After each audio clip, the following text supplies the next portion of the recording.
Hello, friends. Welcome to Akul Mac Live, and I am Chandrakant. And today we want to discuss about how we can drive ourselves. And in fact, I never thought about how can I, utilize my energy, which is finite, and therefore it's a very big subject to discuss. I will be joined by a special guest today to tell us more about this whole thing, how we can optimize our energy levels. So without further ado, let me welcome Mr. Kevin Cottam. He is the CEO of Go Nomading PT Limited, and he's joining us from Singapore. So well, let's welcome him.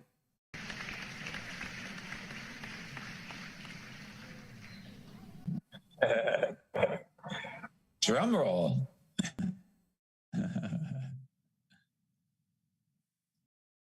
So Kevin, how are you today? Welcome, and we look forward to learning so many new things from you today.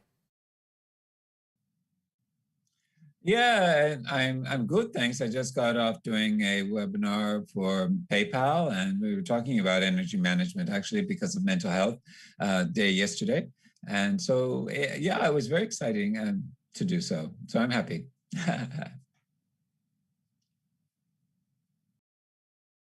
Well, friends, we are live right now across all social media, including Instagram.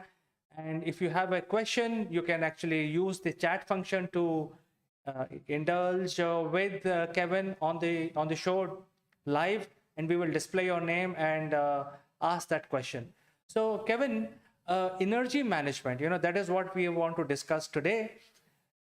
As I said, I have never thought about energy management be linked to my performance and my mental state. What is your opinion about this? I mean, before we start going deep into it, can you tell us, how does these two are related? Energy and management, is that what you mean? Energy and management, how are those two related? Or yeah. Well, so there's a book out called The Power of Full Engagement, which was written, I believe, in the early 2000s. And it's by Tony Schwartz and Joe Lure.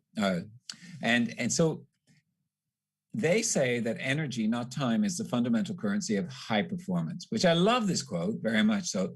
So it's talking about energy, not time, as a fundamental currency. So currency can be money, can be a river, can be a current. It's all of this it is a flow. So energy is a current, right? So and within us, it's very important that we understand that we all have energy. We're built on energy. That's how the world exists and the planet exists, is on energy, not necessarily on time.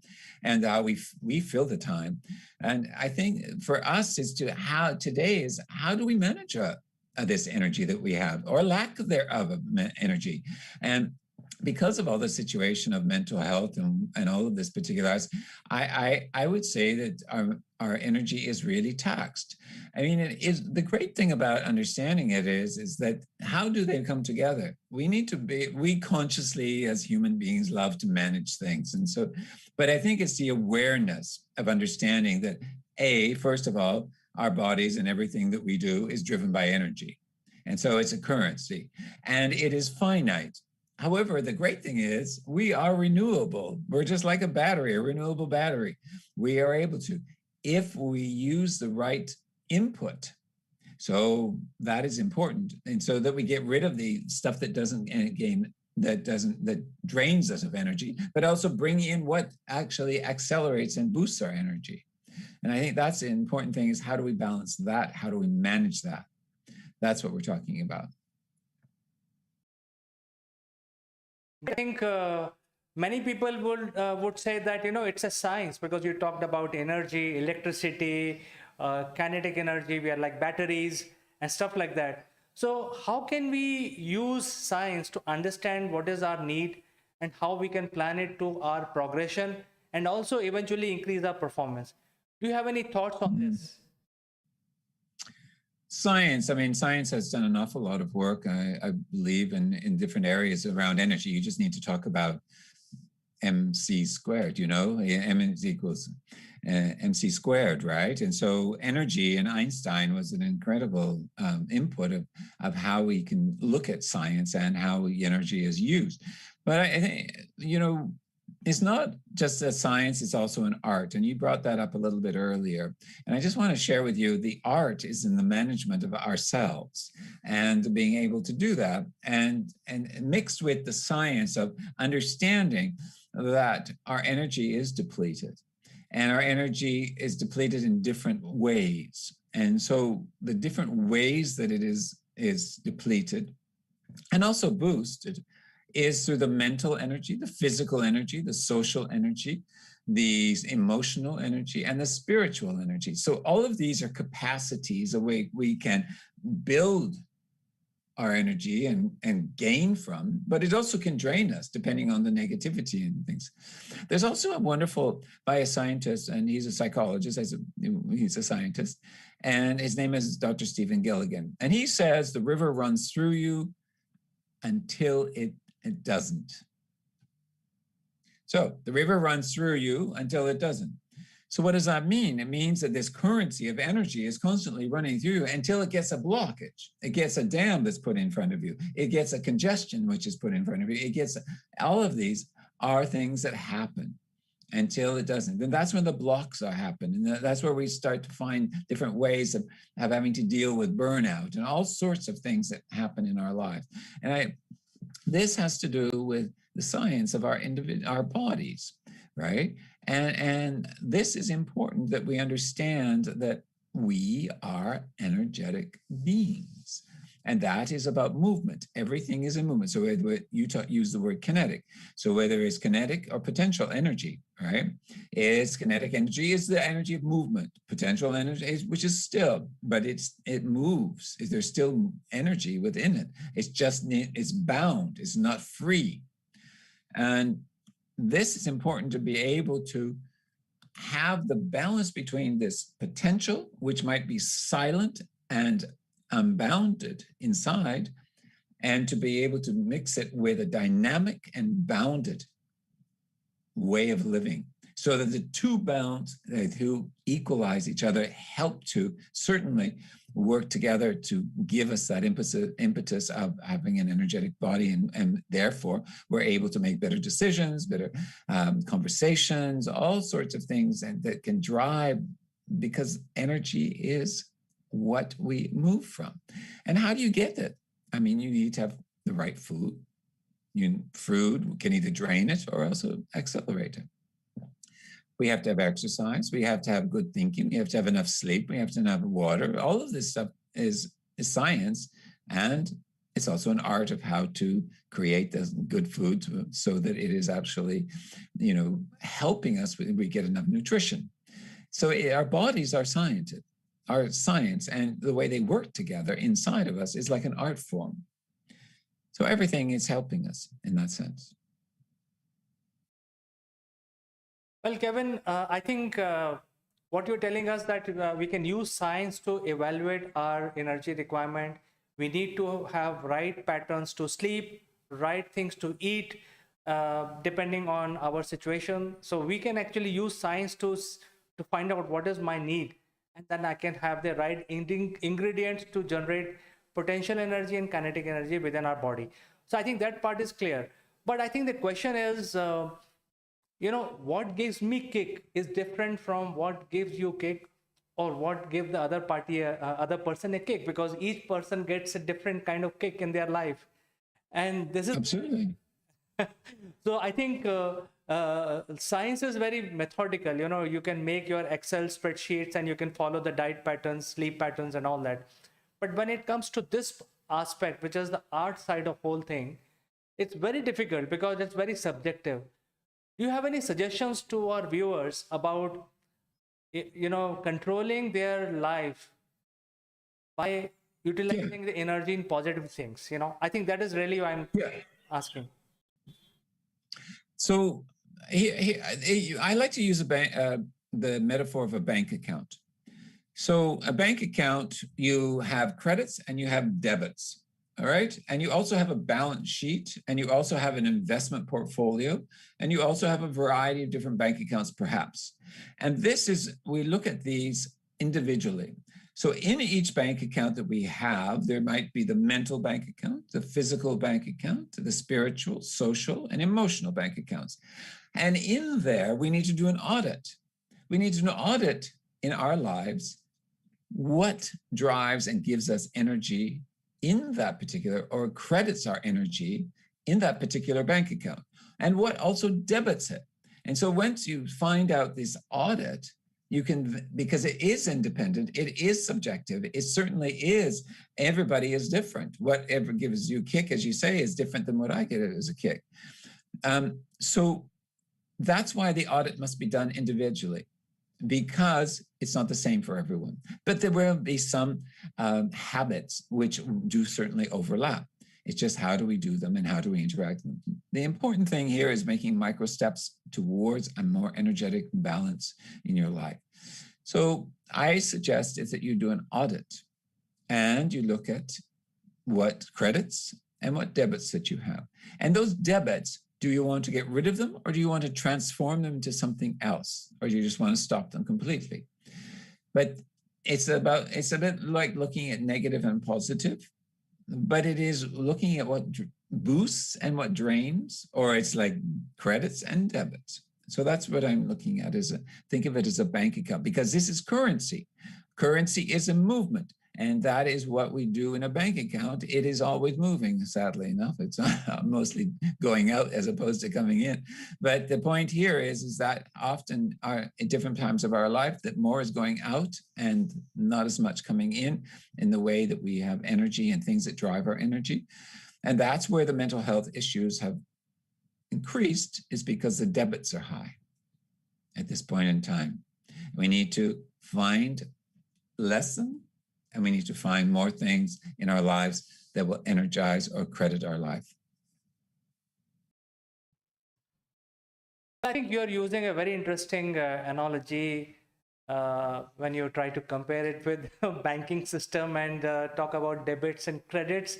But I think it's easier said than done, and you definitely require, any normal human being will require a guru, a teacher, who will teach all this about what gives you kick, because I think energy is finite and we have to utilize the energy in the right fashion.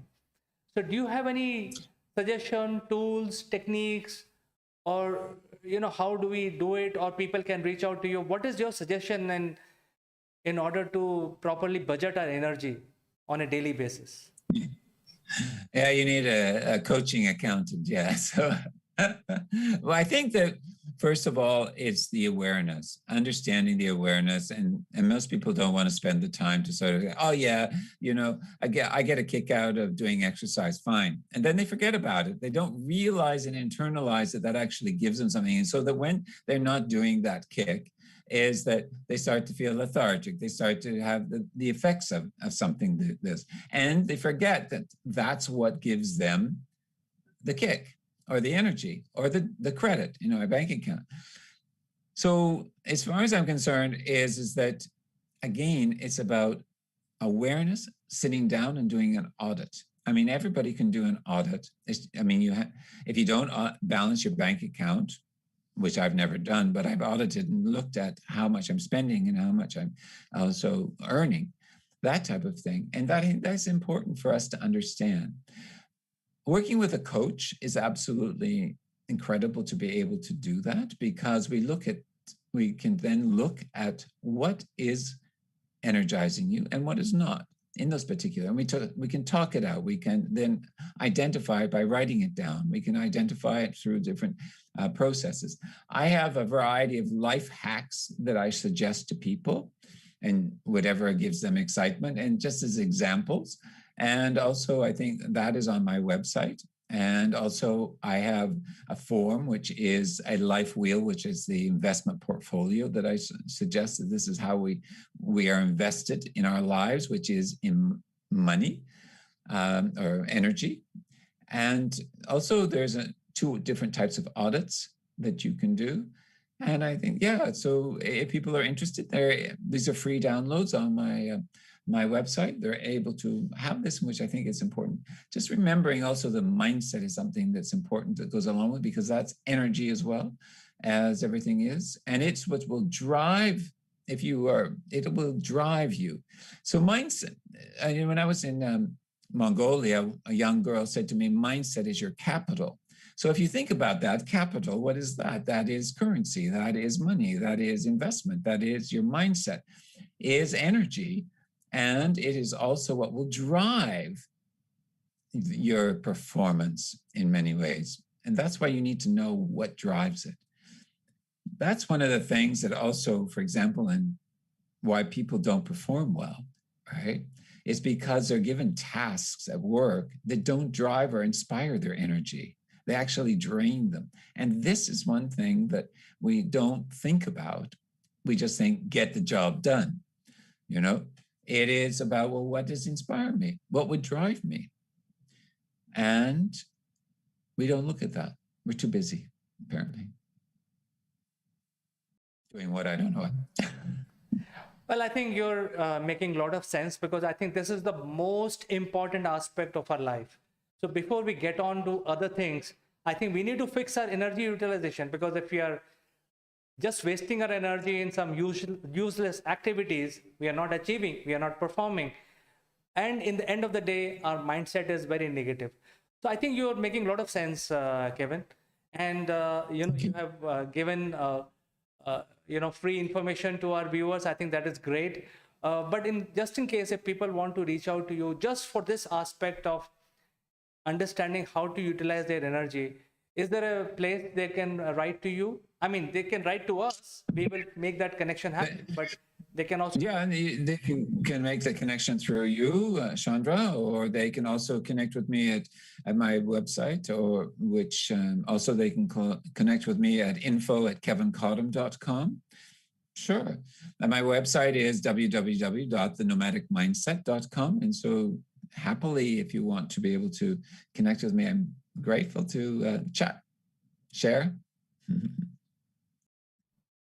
In fact, I really love today's discussion. It opened up my mind. I think that is one more aspect that we should think through before taking up any task during the day. Apart from checking our mails and checking our calendar, I think this is something that we must also do. And you also use very powerful word today, which is audit of energy, which is finite. So Kevin, thank you so much for giving us all this information and knowledge. We will catch up with you in the next one. Great. Thanks enough a lot, Chandra. I'm really happy to be here and sharing.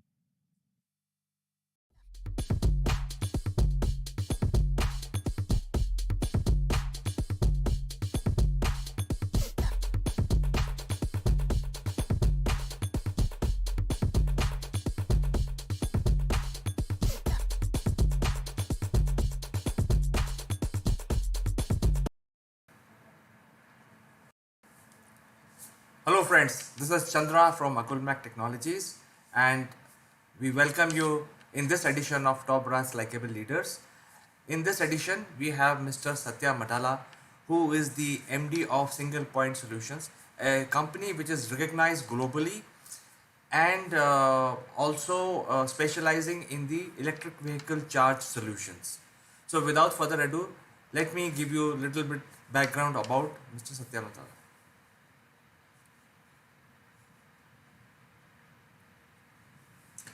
Hello friends, this is Chandra from Assimilate Technologies, and I welcome you all to this edition of Top Brass Likeable Leaders. We are very honored to have Mr. Satya Madala in our show. Satya is the MD of Single Point Solutions.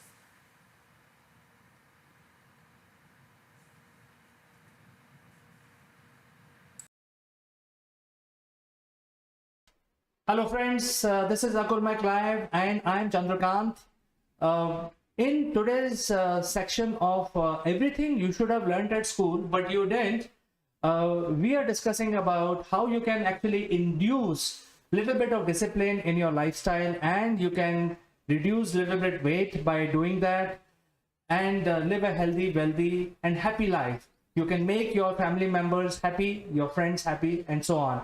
To have this discussion, I'll be joined by a very senior industry colleague of mine, Mr. Naval Gund from UK. Before I start my discussion, I have to tell you that using this QR code, which is displayed on the screen, you can instantly get connected to us by just pointing your mobile phone camera onto this QR code. So friends, I will join you after a short break along with my guest. Don't go anywhere.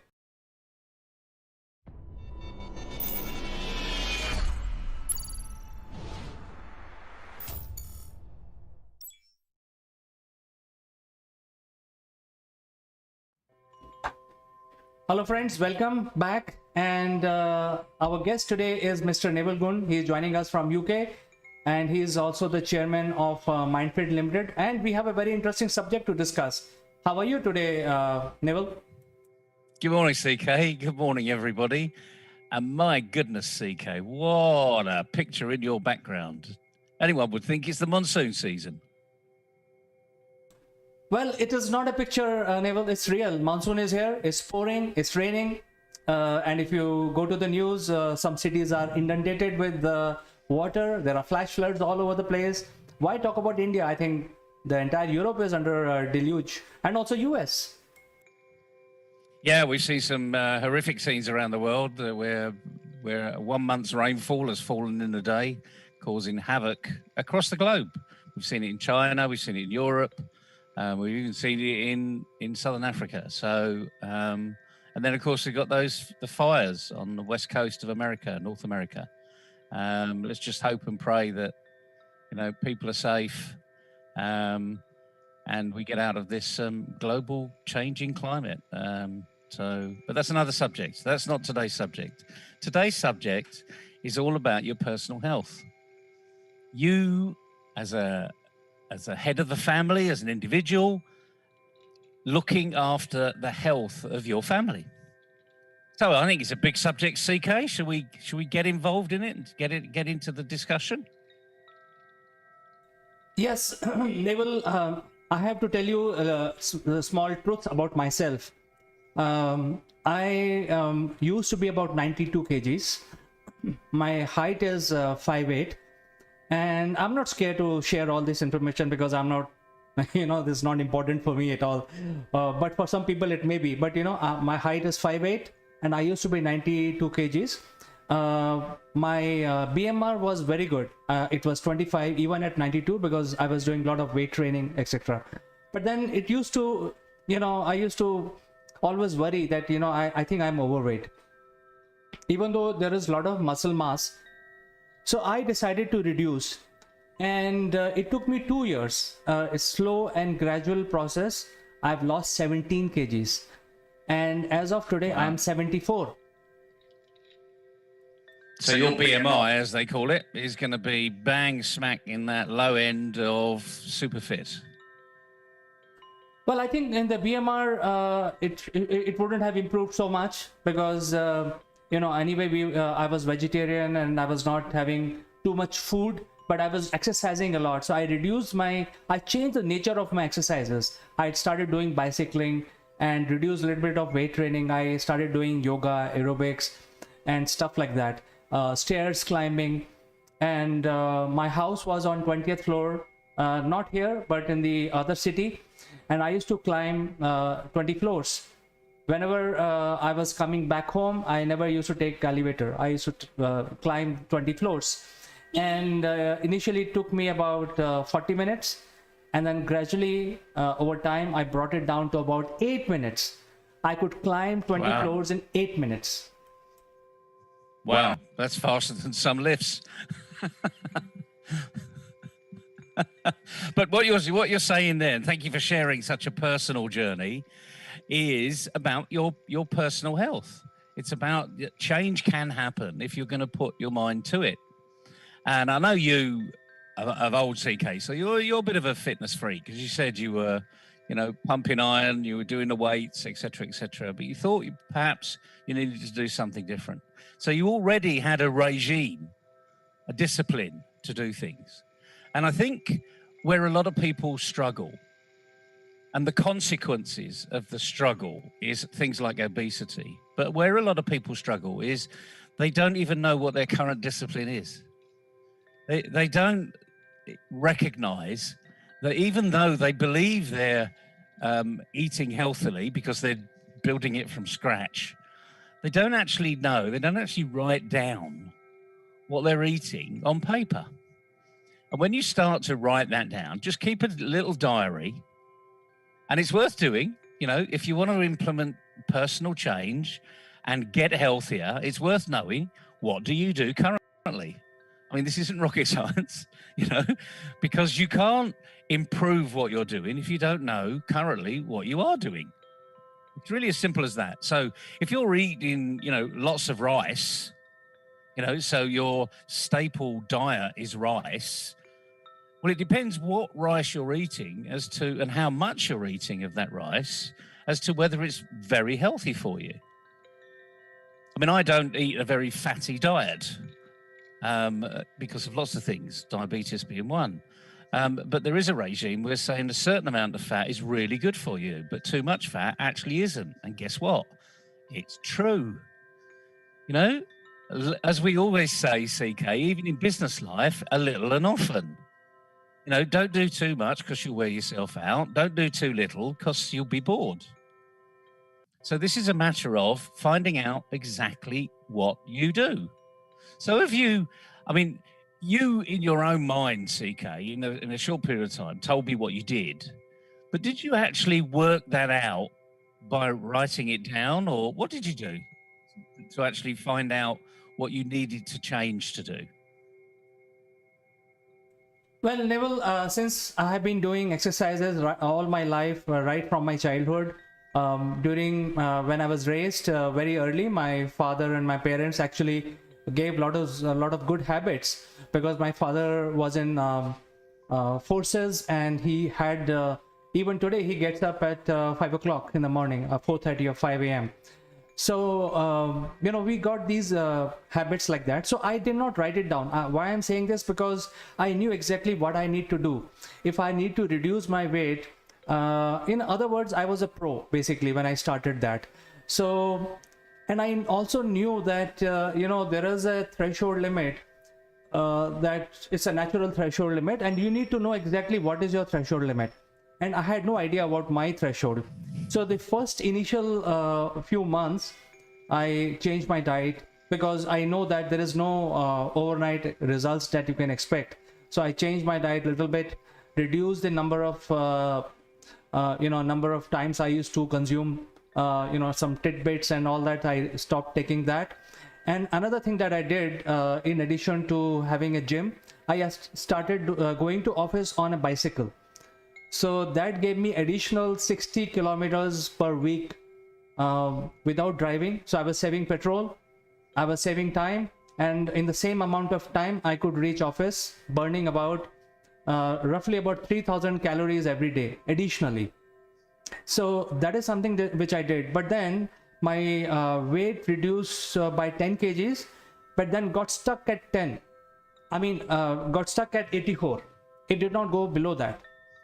Whatever I did many things. You know, I ran, I bicycle very fast. I stopped taking one meal. It did not budge. It did not change. So I had plateaued out at 84. And then I knew that I have to now change something, because now body is used to that. So for a couple of months, I continued doing what I was doing, and it stayed at 84. And then suddenly, I think the threshold crossed automatically, and then dropped to 74. So I think now I'm constant at 74. My aim is to reduce by another 2 kgs. I want to be 72, and that is where I want to be. So my aim is 72, and I'm not writing anything down. But I think you made a very good suggestion. I think for certain people it may be good if they make a chart, and if they make a 3 months quarterly chart, it'll be very good. No, I think you're right. I mean, in many respects, CK, you did write it down because you put it in your memory banks.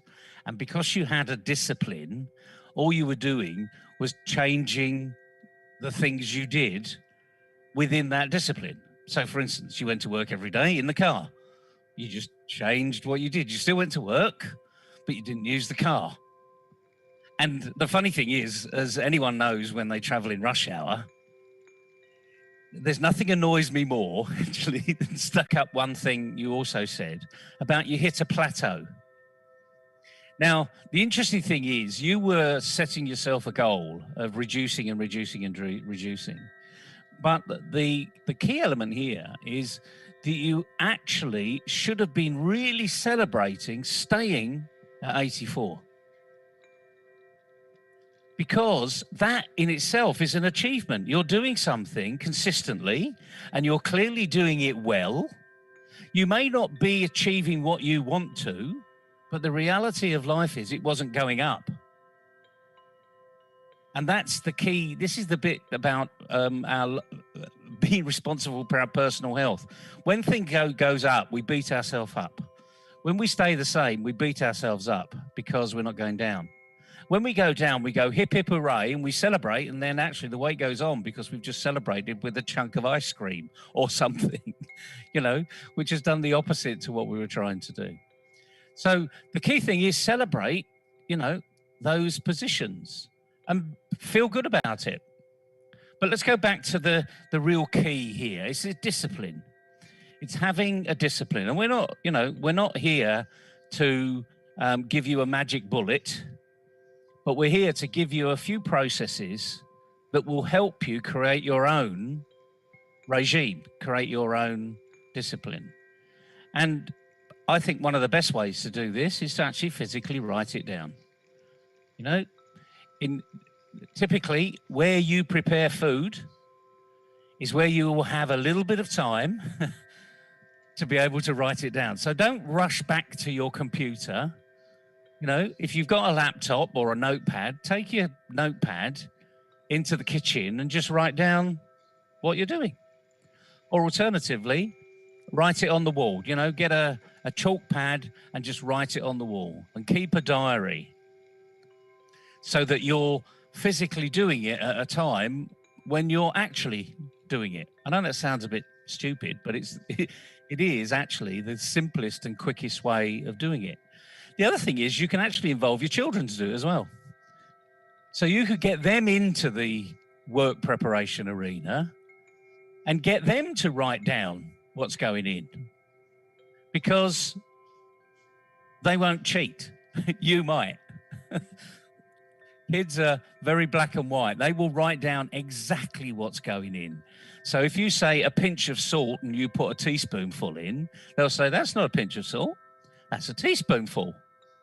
And the silly thing is you can therefore have more of a conversation with your children about what's important, what's healthy eating, what would be good to have, what if we cut out this, what would it do? And then not just think about the personal consequences, but the consequences outside, what's happening in the world. I mean, it's a great time if you can get your children involved in making the meal, as opposed to typically they're only involved in eating it. So again, that is just a change of your behaviors, your discipline. And believe it or not, it will help them in their future life, because they will now know how to cook just by observing other people making the meals on a regular basis. It will go in here and it will start to register. Any of that makes sense, CK? But do you do any of this with your children? Yes, it's so interesting that you mentioned, because my kids are already making evening tea. It's a regime, and they insist that they will make the evening tea for all of us. And they're also making the Indian bread for dinner. So, oh, wow. It is not that they are doing with their hands. So we have a roti maker, this bread maker. We call it roti maker. Yeah. It just cooks the Indian bread in like 30 seconds. Otherwise, it takes 2 minutes to do it manually. So they are doing it using that machine. But I think, Naval, I like to share something else also here. In terms of eating habits, I think what you consume is also very important when you want to lose weight as part of your chart. So you mentioned about rice. Now, in India, there are at least 2,000 different varieties of rice available. Yes, I know. And the most tasty rice is, if you go to Middle East, you must have tasted this rice which you get called basmati. I don't know whether you heard this. Yeah, name. I use basmati all the time. Yeah. Right, so that is the worst rice to have if you want to lose weight, because it has lot of carbohydrate. But then Yep. there are rice which does not add anything to you. It's like eating nothing. So there are rice, if you like taste of rice, you can have rice, but everybody says that you should not have rice in the night. So if you can get rid of rice from your staple diet in the night, you can actually reduce a lot of weight. And then subsequently what I did, I told you about my threshold at 84 kgs. Since then I have reduced my diet only once a day. I eat only once a day. So for last almost like 18 months or little over 18 months, I'm having only one meal in a day, which is my lunch. So I have a slightly early lunch, and throughout the day, I just keep having water. And I don't feel weak. I feel very energetic. I feel quite strong. I continue my regime of exercising as I was doing. I'm still able to lift more than 100 kgs on deadlift for my back. So I'm equally strong. Although from the medical, perspective, I have reduced my hemoglobin. My hemoglobin used to be about 18, 19, which was very high. So one of the doctor told me that your blood is very thick. You must do something about it. Now it is 17. So by doing all these changes, exercising, having a lot of water, reducing the food intake, my hemoglobin has come down to 17, which is average. But I don't feel, in fact, I feel very energetic, and I also feel very cool at head. I don't feel very anxious. I don't feel hot-headed. I feel very calm all the time. That's excellent. And what we should say here for everybody is it's your journey. CK's sharing his journey, what works for him. That may not work for you, but the point is, where you need to do is to start from where you currently are and just work out exactly what you do. There is this thing, not only breakfast is the feedback of champions when it comes to the communication and feeding back and working with your team, but breakfast is allegedly the best meal of the day because it sets you up for the day. But that doesn't mean you have to have the full English every day. Bacon, eggs, sausages, beans, tomatoes, mushrooms. You can go on because of the English breakfast could be huge. But until you know what you eat and how you're exercising and what exercising you'll do, you'll never really understand who you are. So I think the message today is about having a diary, being a little bit disciplined over your own personal health. And we do know, because this has been proven time and time and time again, and we're also told about the COVID vaccine. It's a prevention, it's not a cure. So anything we do will be preventative. So by reducing your carbohydrate, by reducing your sugar intake, by reducing your salt intake, all these things are absolutely necessary for you to live. But too much of it, over time, builds a problem in your body. And it might be your veins get smaller because there's fatty deposits. It may be you get bigger and therefore your regime where you're trying to exercise actually is more painful. It's harder. And we see this all the way around the world. So what you're doing is protecting yourself, you're future-proofing yourself, and it's actually helping you live a longer and happier life. So what we're not saying here, that there's a silver bullet that CK's created. The silver bullet is in between your 5 inches, in between these. And this is where it all happens, and this is where it all starts. So if you're going to make a difference in yourself and your family as well, Start doing things which are absolutely obvious. They are common sense. As we know, common sense doesn't grow in everybody's garden. So let's help you grow it in your garden. This is all about health, nothing else. So start writing down where you are today. Over a period of 7 days, you'll actually work out something that you can not do, reduce or cut out, and something that you can do in its place. As CK said, he started off by not using the elevator and walking up the stairs.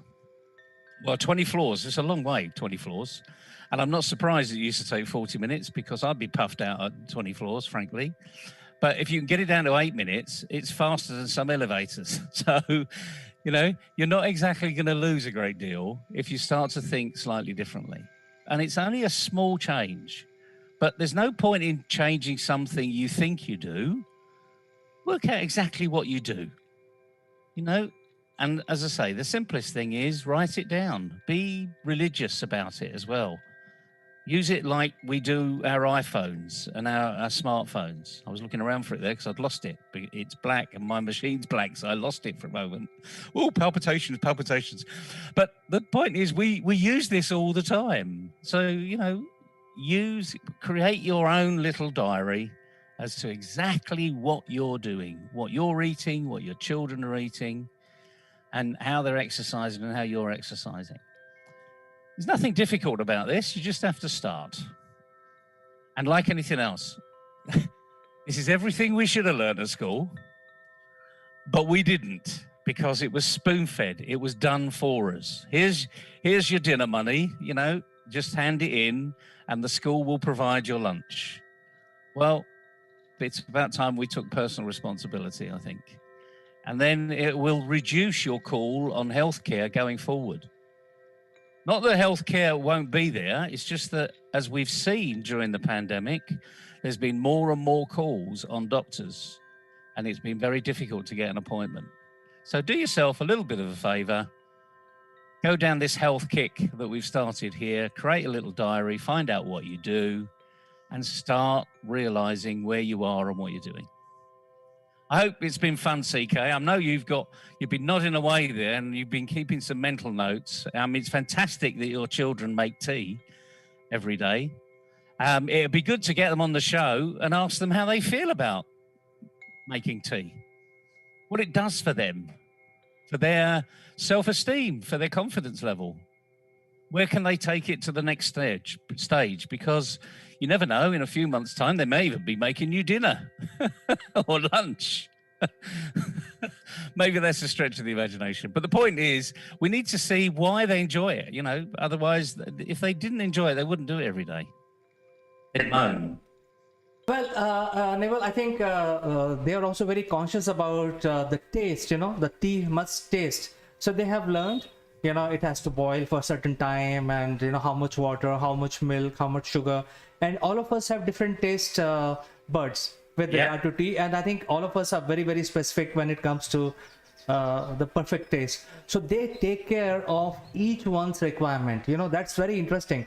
When the kids are making tea, they know exactly how much tea, what is the taste of each person in the family, and they make it accordingly. And the assurance about that is also very important. Once they make the tea, they always ask, how's the tea? So that's a question which they CK, in that short little snippet there, that is so brilliant because, anyone in the workplace knows if you volunteer to make a tea, someone's going to say, no milk, 2 sugars, please. I like it really strong. And you've got all these things going on in your mind, and then you're juggling things. Well, that's called coordination. And there's nothing better than having put your best effort in, and then you say, how's your tea? And someone says, oh, it's the best cup of tea I've had all day. Just imagine the feeling that person gets back by that little bit of praise. And all it was a cup of tea. Imagine where that can go, fulfilling this huge project over 5 years. And someone says, that was the best project you've ever done. I mean, how does that make you feel? And it all starts from making a cup of tea. We'll leave people with that thought, okay? Because, you know, little levels of appreciation, as we all say, is really important. So enjoy your cup of tea later, CK. I'm sorry I can't be there to have it with you, but I'll be there in spirit. And hopefully one day when we do meet up, your children can make me a cup of tea. And that'll be a challenge. Well, they'll make coffee for you. Depends on the time of day. We're a nation of tea drinkers over here, remember? But it's been fantastic speaking with you today. I hope we've given people a little bit of an insight of taking care of your own health for your own future. You know, we can't just rely on popping pills for the rest of our life, because pills actually will run out. The effects of pills will start to dissipate. So enjoy the rest of your day, CK. Good luck, everybody. Have a fantastic weekend. Everything which you should have learned at school, but you didn't. Neville, thank you so much for joining us today. We'll catch you next time with something even more interesting. Cheerio.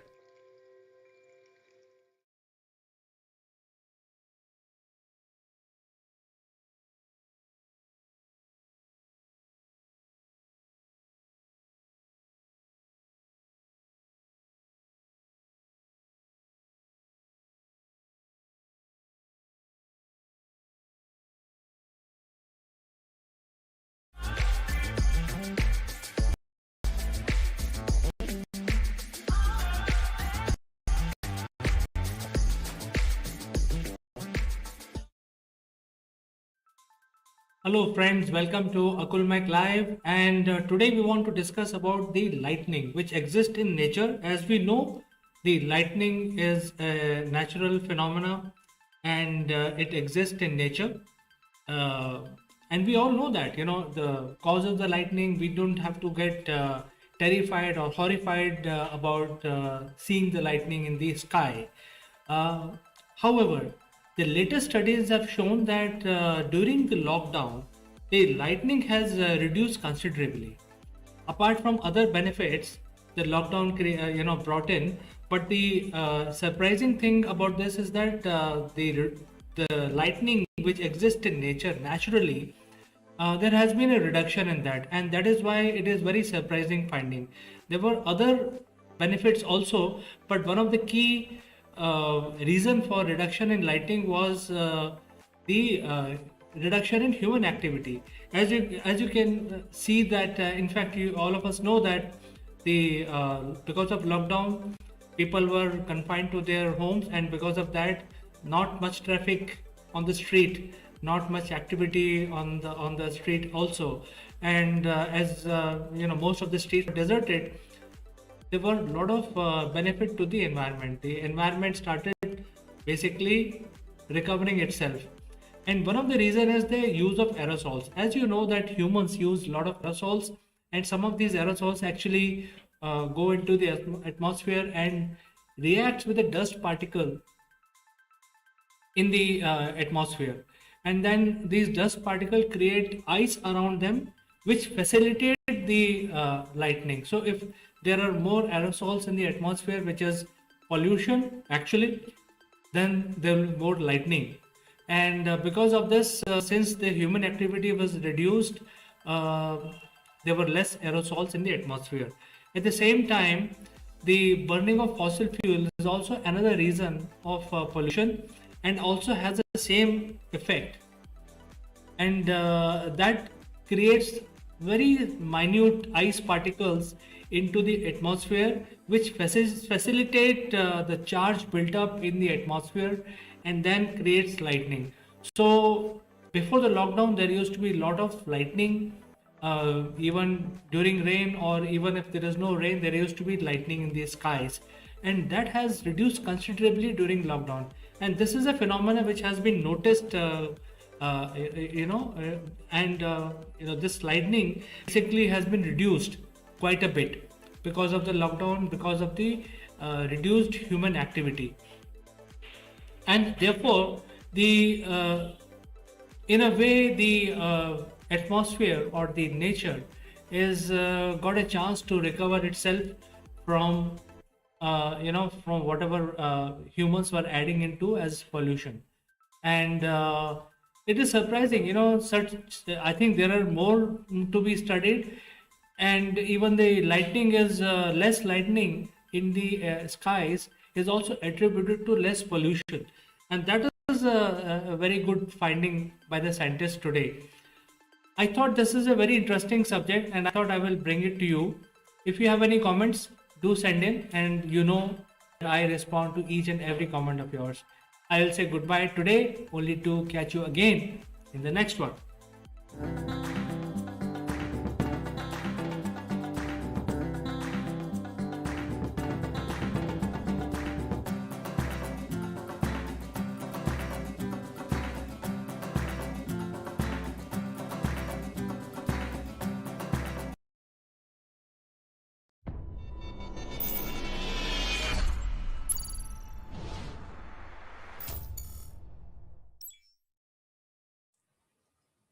Hello, friends. I'm Kanchan from Akulmak Technologies, and you are welcome to our show, Nations. Today, we have our guest, Mr. Sritesh Srivastav, who's an IT professional, and he has a deep interest in corporate training. He's closely associated with radio broadcasting. So, welcome to the show, Sritesh. How are you doing today? Thank you, Kanchan. It's always great to speak to you. How are you? Yeah, I'm fine. And you see, lately we have heard good news that we have vaccination, and people are happy about this. But I was thinking that we have been suffering with this pandemic for nearly 1 year now, and we are at home, and there's a lot of things which have changed.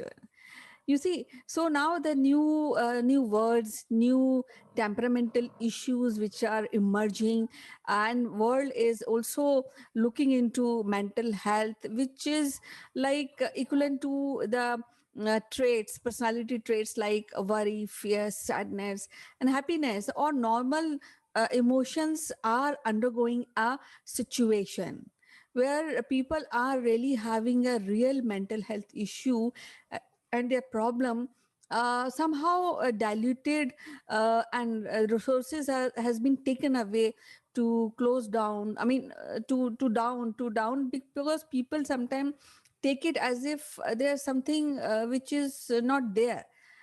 But actual scenario is that people are suffering this mental related issues like worrying, jobs are going, schools are on online, parents are already on stress that whether children are studying or not, or they are, is it good to be online always. So I would like to discuss these things. So I would like to know your opinion about this.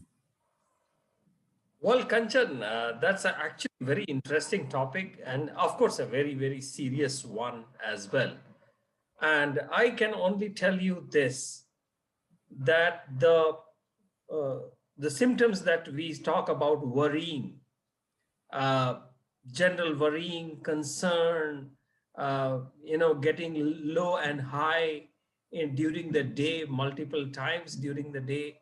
This was always part of our lexicon, dictionaries for ages.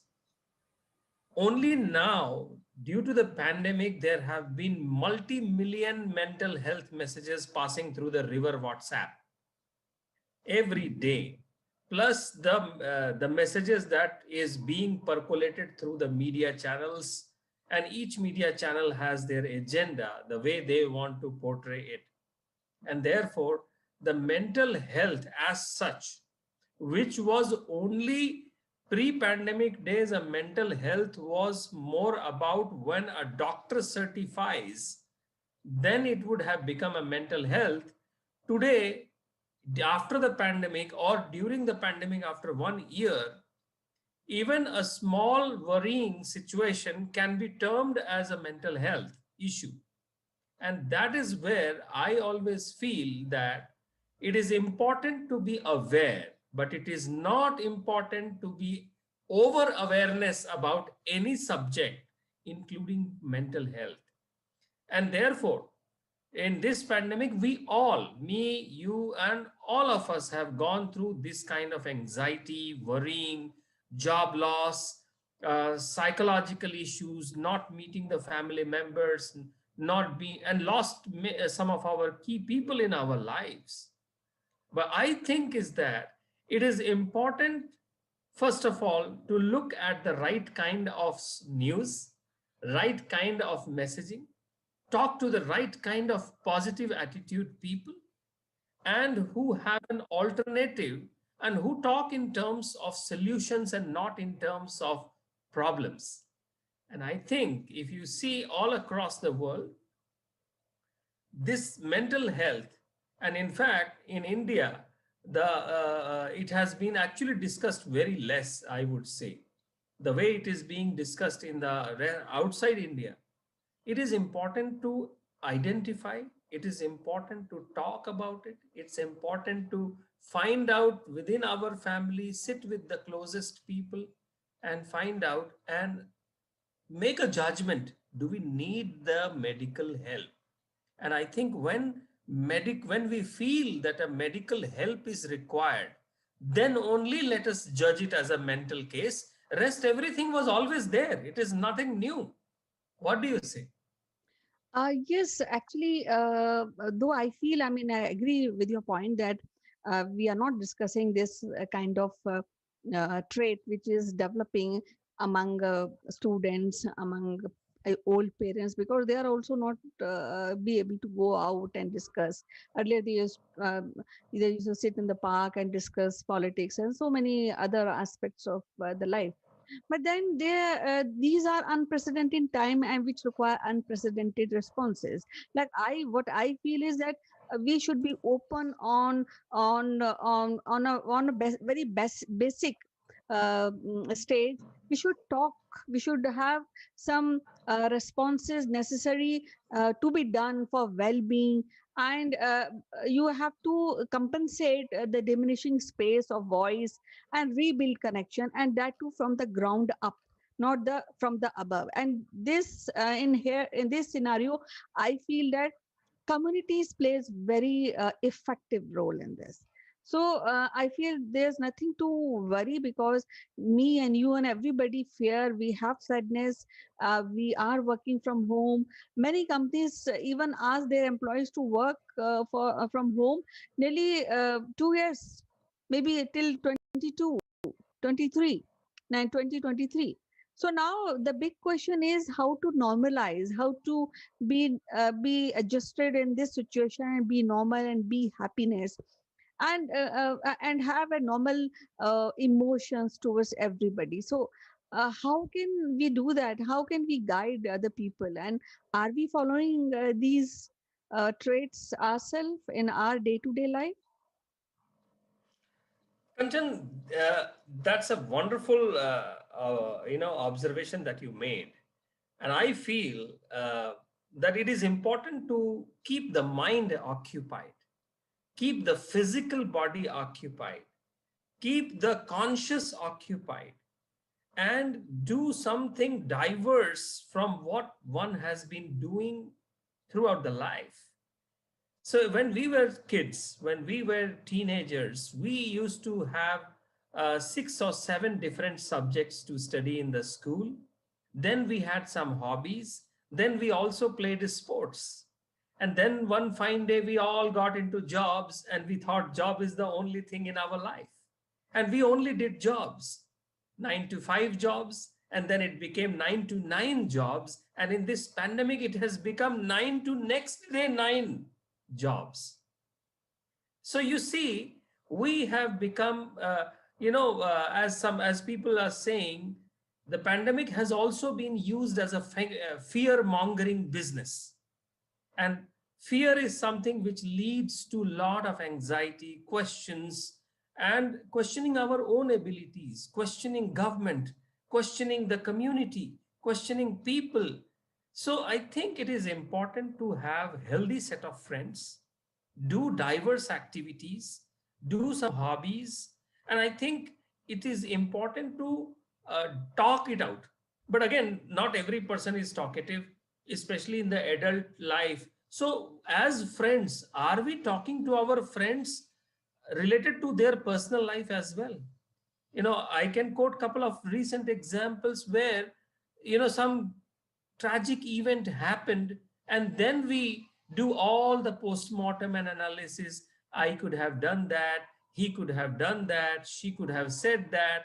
Why are we not doing this before, when we have all the time in this world to talk and all kinds of messaging systems exist?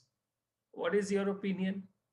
Yes, it's a very good, wonderful point which you elaborating. We should talk it out actually. So, and as you said that all sort of means of communications are available in on online platform also. So that is good. And then I also feel that parents and children and the grandparents should make a timetable where they can find, because now the working hours are in our control. We can work at night, we can complete on daily basis. So we should come out with a timetable for our grandparents, for our children, for ourselves. And this is how I think we start doing and communicating and gearing up for happiness and up for fruitful, productive day by day activity. Yes, Kanchan. And if you see children, adults, teenage, office, everything has come back into the home. We are seeing each other in our family members 24 by 7. There's, we are not going out. Of course, this is not as bad as last 7-8 months back, uh, but it's still inside the home. The home has become school, the home has become college, the home has become office, and the home is having a kitchen and a family too. So personal life and professional life has really blended and merged. Probably it will have some interesting memes coming out sometime later. But today it is important to understand these uh, demarcations. When people used to go to office 9 o'clock in the morning, 8 o'clock, they used to leave the home so that the housewife had some 4 or 5 hours of herself to to do the work in her own way, and also to relax a little bit and prepare herself for the evening. The kids would go to school and the housewife would have some time. The kids would be spared of some kind of a knowledge sessions from the parents during the school time that is being given now constantly. Similarly, the old people and the old parents in the home, they have so much to cope up with, and in their own past lives and in their current lives, and then they are scared of their comorbidities and the diseases that they have, and they are scared in another way. So the whole social fabric has become cocooned to either 2 bedroom houses or 3 bedroom houses or 1 bedroom houses also.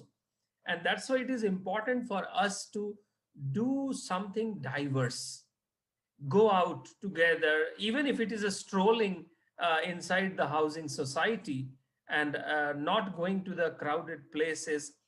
Watch right kind of news. Don't watch those speculative and judgmental channels all the time. Have peaceful conversations, read books. Important is to open up to some friend. And sometimes, even if we don't have friends, it is important to just talk in terms of a third party and say, hey, one of my friend is going through this. Probably you are telling your own story. It's important for us to find out our friends. It's also important for us to find out our own vulnerabilities and talk it out. And I think that is something we need to encourage, and doctors need to also to encourage. Yes, you see, Sitesh, we all have problems, but we should dilute them, and we should take up these anxieties which occur due to our problems, our sadness. So we should dilute them. And you see, there are a lot of things we can do online. There are a lot of hobby courses which are available online. You can do that. But at the same time, I also want to add one thing. Now earlier everybody used to go office, the children used to go to school, and then there was some free time for housewife. But now you see a father, mother, grandparents, they have lot of time to indulge with the kids at home. So I think that is a plus point, and one should take full advantage of this opportunity to know your kids, to understand your kids, and make them understand regarding our heritage, our culture, how we about the cooking. And both children and parents can take up, even grandparents can take up hobbies, or creating any activity, doing any activity at home together. So that will result into more uh, happy family, and I think that will be more productive, isn't it, Sitesh? Yes, Kanchan. So it is a collective effort, and family was always a collective effort. And more about the, when we see what we are seeing today in the media, and what are our Indian family values, there is always a disconnect. There always has been a disconnect. So we need to talk it out. But we cannot enforce in anything in today's children or even adults, because everyone has got a Google, everyone has got an access to the internet. So taking the face value of the word is has lost a lot of value, as you just said, diluted. So today I have to struggle to be creative, to pass on one message, one simple message. I need to be creative to pass it on to my not only children but also to my colleagues. And that has been but you know what, nothing to degrade or talk, some people really genuinely have mental problems in India. Deepika Padukone has been very vocal about it, and she runs also an NGO around it. There are very less number of psychologists in India as compared to the population.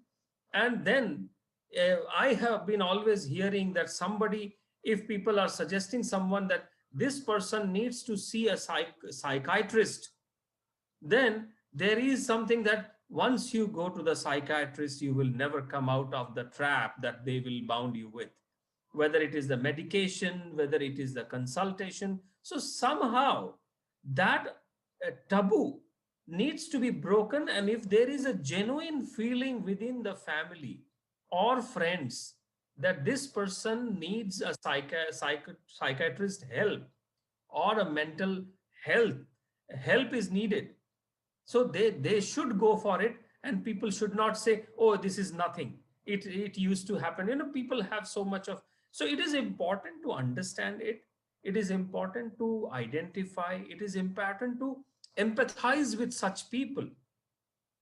At the same time, there is a time when our consultations and concerns need to stop, and a doctor needs to take over.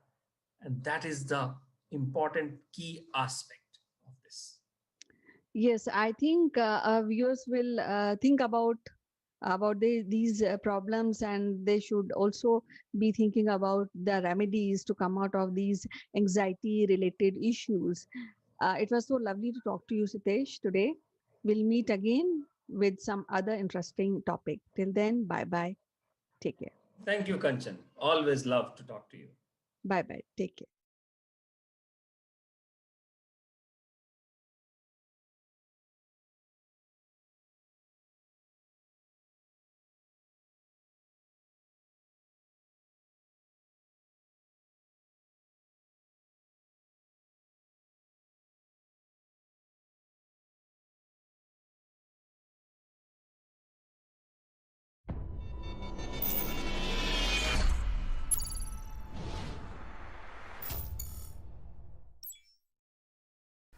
Hello, friends. This is Chandrakant from Akulmak Technologies, and welcome to Legal Matters. We want to discuss something about which happened this week, and it was a judgment given by Supreme Court against the farm laws, or rather, Supreme Court gave an order saying that the farm laws are stayed until further decision. To discuss this matter, let me invite my friend from Ahmedabad, Mr. Jeet Bhatt. Thank you, Chandrakant, for inviting me to discuss about this matter. I'm looking forward for this discussion. Jeet, as you know that Supreme Court has listened to a lot of parties, and I think the big question that is running in everybody's mind is that when Parliament passes a law after so much deliberation, after discussing in lower house, upper house, and also with president's signatures, once the laws are passed, and can these be stayed by the Supreme Court? That is question number one. And question number two is, so much effort goes in by the representative of people, and then Supreme Court basically stays on such laws. So I think that is what we want to discuss today. Right, absolutely. So, yes, in a democratic setup, there is separation of powers with regards to the judiciary, executive, and the legislature. And it is properly separated and it is not intermixed. So, yes, when you say that a lot of efforts go in, a law is enacted by an entire procedure which is followed, and thereafter the enactment passes when the president gives his assent, and then it becomes the law. Certainly, that is the job and object of the legislature. And when they have done it, they've passed the law after so much deliberation and after taking so many factors which go into it. And also the fact that these farm laws which have been passed were to liberalize the farm sector. And that was done, which was required, which was suggested by several committees, which was recommended by a lot of expert bodies. And it would liberalize the farm sector, which is necessary, in my opinion, as well. And also the International Monetary Fund giving out a statement saying that these farm laws are beneficial for the future of this country. And certainly we have seen the effect of market economy now that India is, and the effect and the growth that we have seen in last around 20 years. Certainly market economy is the way ahead, and every sector gradually should be brought into this market forces of the market. But with regards to the protests that are going on, certainly whenever a new change comes in, there will be protests from some quarters of this country, and the best way to deal with it is to give time to these new laws, because we've seen since 1991, since we opened up our economy, there have been protests going on since that time when the market was liberalized. But gradually now, all those people who have been protesting are also aware of the benefits of this liberalization policy. And therefore, in this new farm laws liberalizing the farm sector, if they had been given the chance to be implemented and to be seen its effect, then probably the agitators would have also seen the benefits. But unfortunately, the Supreme Court has stayed the implementation of these three farm acts which were passed in 2020. But what appears to be the reason behind saying this, undoubtedly it's an unprecedented act which has been which has been passed by the Supreme Court. Because generally it is Supreme Court's orders itself, judgments, that not to stay the implementation of the act. Because once it has been passed by proper procedure, there is a constitutional presumption that these laws are valid and they are not infringing any of the fundamental or constitutional rights guaranteed under the Constitution. But the factors what weighed in before the Supreme Court by passing this unprecedented order has been recorded in its order dated 12th of January. And what it says is that there were three categories of petitions which came up before the Supreme Court. The first category of petition was challenging the validity of these three farm acts by the agitators and unions of farmers. The second set of petitions was with regards to those unions of farmers which said that these farm laws are good and they should not be held as invalid. And the third set of petition were filed by individuals and residents of Delhi and neighboring states, complaining that due to these agitations, their right to freedom of movement across the country is violated. Because these agitators have been blocking the roads which enter Delhi. And therefore, residents' rights to movement is infringed, and therefore they should agitate, because agitation and protesting is also a fundamental right. But there has to be a place, a ground, a dedicated area where these protests should go on, and it should not be in a way that it violates the normal life of the city. So these three petitions came up. The Supreme Court also observed that the agitators have been agitating and protesting in a peaceful manner. And the Supreme Court appreciates that. And it says that laudably the farmers have so far carried on the agitation peacefully and without any untoward incident. So it recognizes that the protests are going on in a very peaceful manner. But what it also, what was alleged is that some unions and some members are planning an tractor rally on 26th of January to disrupt the Republic Day function in Delhi, to which also some unions and their lawyers denied, saying that we would never do it because every family, one member from Punjab or Haryana is in army. They would never disrupt the Republic Day function, which is carried out in Delhi. But still there were reports, and it was confirmed by the Attorney General, that some banned organizations are funding and wanting disruption. And therefore, that was the allegation which was made before the Supreme Court. But the Supreme Court also observes that negotiations have been going on, protests have been going on since September, and they are not fructifying. There is no result coming out. There is no way that conciliation or negotiation seems to be going on successfully. And therefore, Supreme Court was of the opinion that a committee of experts have to be formed, and both the sides have to submit and represent before this committee, and let the committee make a report and submit it to the Supreme Court. So in order to do that, the Supreme Court constituted a committee of 4 persons who are experts in this field. Those 4 persons are Shri Bhupinder Singh Mann, who is the National President, Bharatiya Kisan Union and All India Kisan Coordination Committee. Second is Dr. Pramod Kumar Joshi, who is Agricultural Economist, Director of South Asia International Food Policy Research Institute. Third is Shri Ashok Gulati, who is the Agricultural Economist and former Chairman of the Commission for Agricultural Costs and Prices. And fourth is Shri Anil Ghanwat, who is the President, Shetkari Sangathan. So the Supreme Court constituted by appointing these 4 members in the committee, and has directed the committee to allow all these unions to make representation and hear them and come out with a solution, and ultimately file a report within 2 months from the date of first meeting of this committee.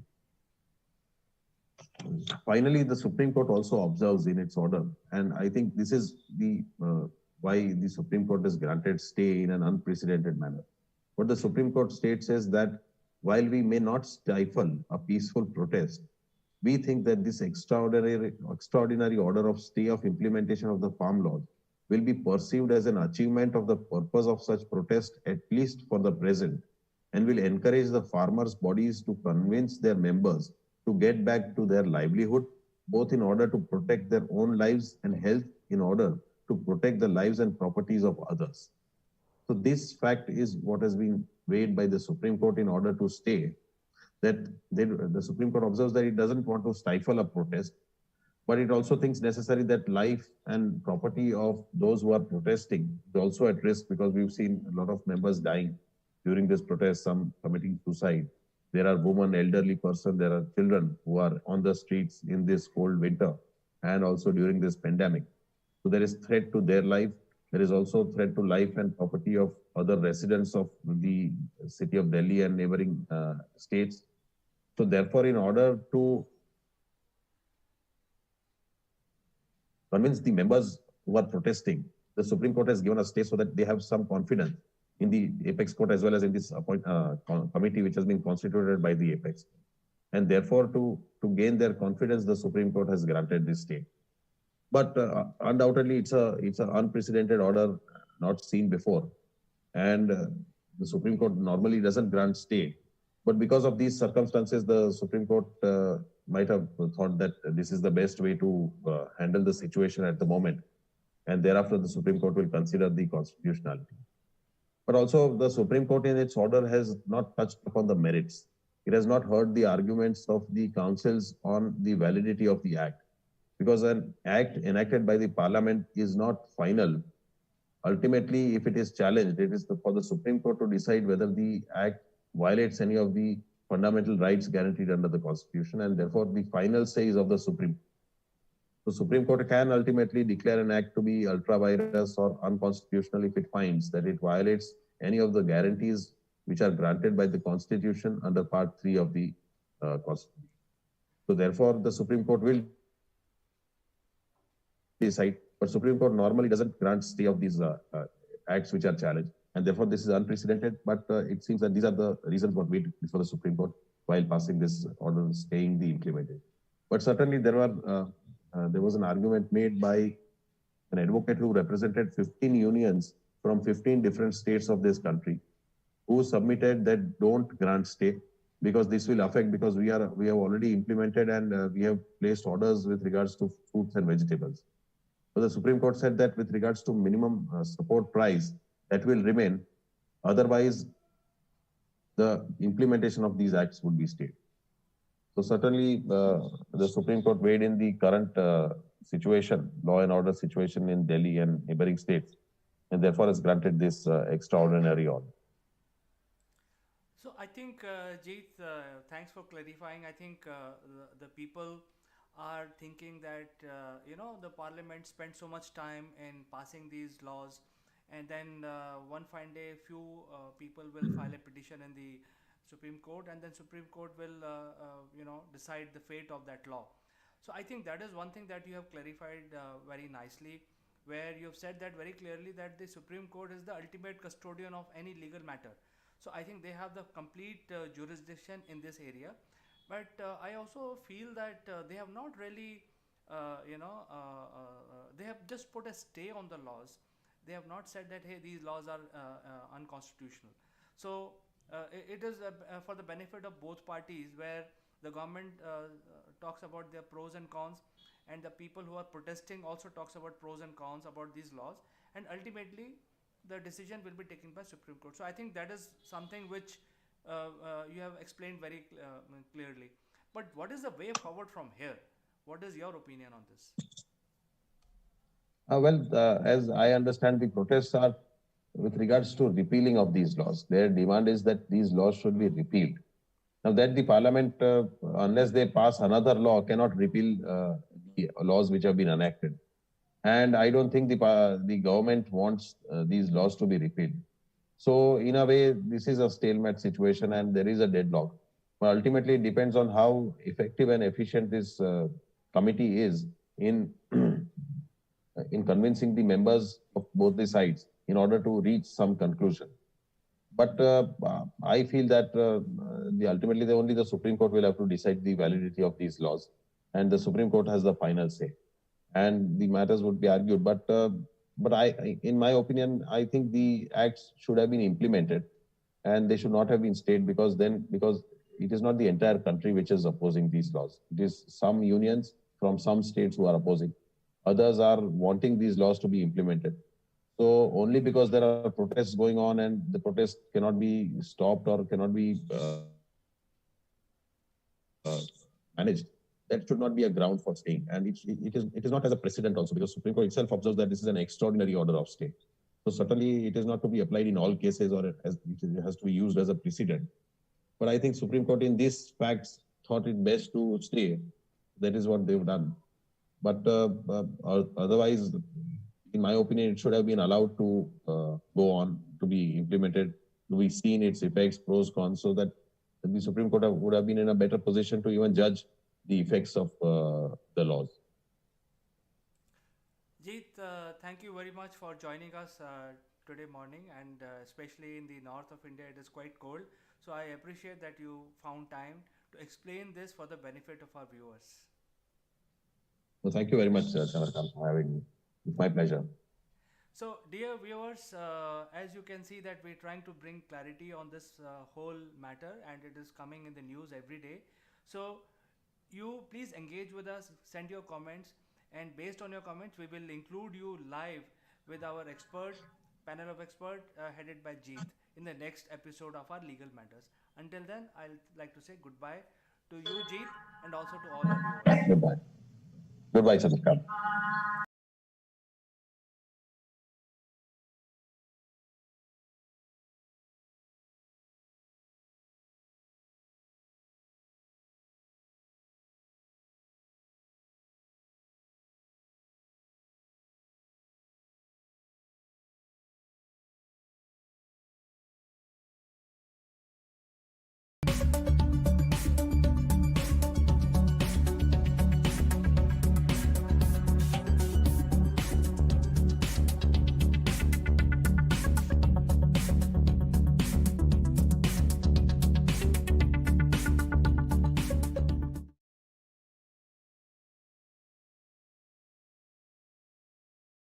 Good morning, friends. Welcome to Akulmak Live. I'm Chandrakant. And in today's session, we will talk about common laws which are applicable in India. And objective of this video is to make everyone aware, especially if you are an Indian citizen, about the laws which are applicable and you should know about it. So moving on, number one is all of us are using the LPG gas, which is a low petroleum gas in our house for cooking and various other purposes. And you may not be aware, or you may be aware, that in case the cylinder or the bottle of the gas catches fire or explodes, you are covered under a 40 lakh cover, insurance cover by the authorities. So this is the first law that helps you. Just in case, knowledge of this law will be very helpful.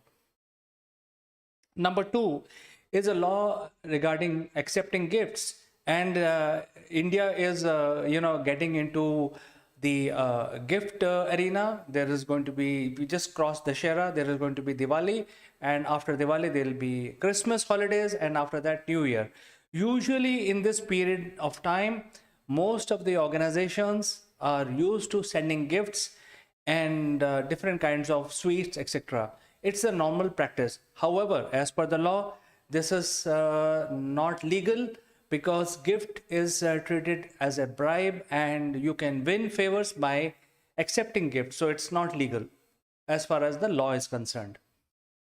Number three, when it comes to women under trials or convicts, they can be arrested only by women in uniform. So that is the first option. And if in case the arrest has to be made, then women cannot be arrested after 6 p.m. So in the morning and evening, 6 p.m., they cannot be arrested in the night. And in case police arrives to arrest women convict, women has a right by law to question that and refuse their arrest. So this is a very important law, and especially everyone should know about it. Number four, the income tax officer is authorized to arrest you just in case if they find incriminating document against you during a raid, or they can also release you. So they have the same authority as the local police, and people should know that the income tax officer has the authority to arrest you and also release you. Number five, this is very interesting. This is regarding the Motor Act vehicle. Motor Act vehicle in India defines that what are the legal aspects associated with regard to running your vehicle on the streets of India, whether it is insurance or registration, etc. However, if your vehicle does not have any motor, then it is not going to be violating any law, because riding a bicycle or a tricycle is not covered under Motor Act of India. So therefore, the running a cycle, running a tricycle will not attract any legal violation of any sorts. Did you know, friends, that if you are a woman in distress, you can use email to file your FIR. FIR stands for First Information Report. In case you have a problem, there is no need for you to approach the police station. You can send your complaint by your email sitting in your home using your desktop or a laptop. Very important law, especially it will be very useful for women who are in distress. Number 7, this is about live-in relationship. And, in many societies, many communities, live-in is still a sort of a taboo. But friends, you should know that live-in is completely allowed in India by law, and there is no violation of any sort of law by, making a live-in arrangement with your partner. Number 8, this is also very interesting. This is about political parties asking to use your vehicle, your personal vehicle. So they are allowed to use your personal vehicle in their rallies, but in order to do that, they will have to come up with an arrangement with you. So whether the arrangement is with regard to giving you compensation, daily allowance, or for free, there has to be an agreement between yourself and political party. However, as per law, they are allowed to access your personal vehicle to be used in their rallies. Number 9, very interesting. I think most of us would be knowing about it. It's about if you by mistake are challaned by the traffic cops on the streets of India, you cannot get challaned again on the same day. So one challan per day is what is required. It is not like this that you got challan on this corner or on this street, and further 100 meters away from the same place you got challan again. So it is only one challan, one traffic violation per day is allowed. Suppose you are challaned, you will not be challaned again. So very important. I think most of us are already aware of this, but this is a common law, and therefore I thought I will cover in this one. So these are the 9 laws which are common laws, and I thought I will bring this to you as a consolidated batch and explain what are the laws which are designed for the benefit and ease of use for the citizens, so that they do not get exploited and they should know their rights. So friends, hopefully this will be of use to you. Do write in, send in your comments, and I will catch you in the next one.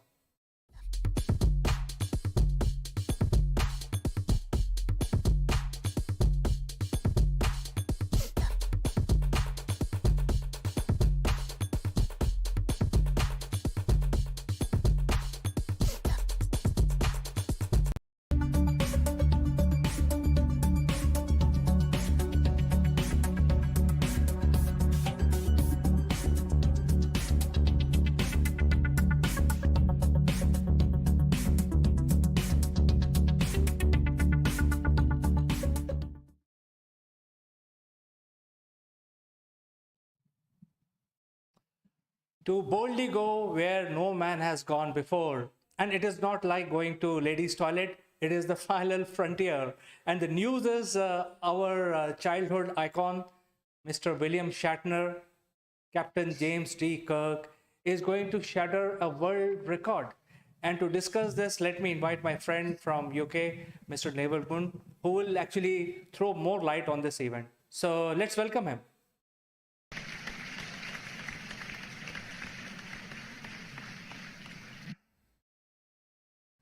Good morning, Reval. Welcome to the show today. How are you doing?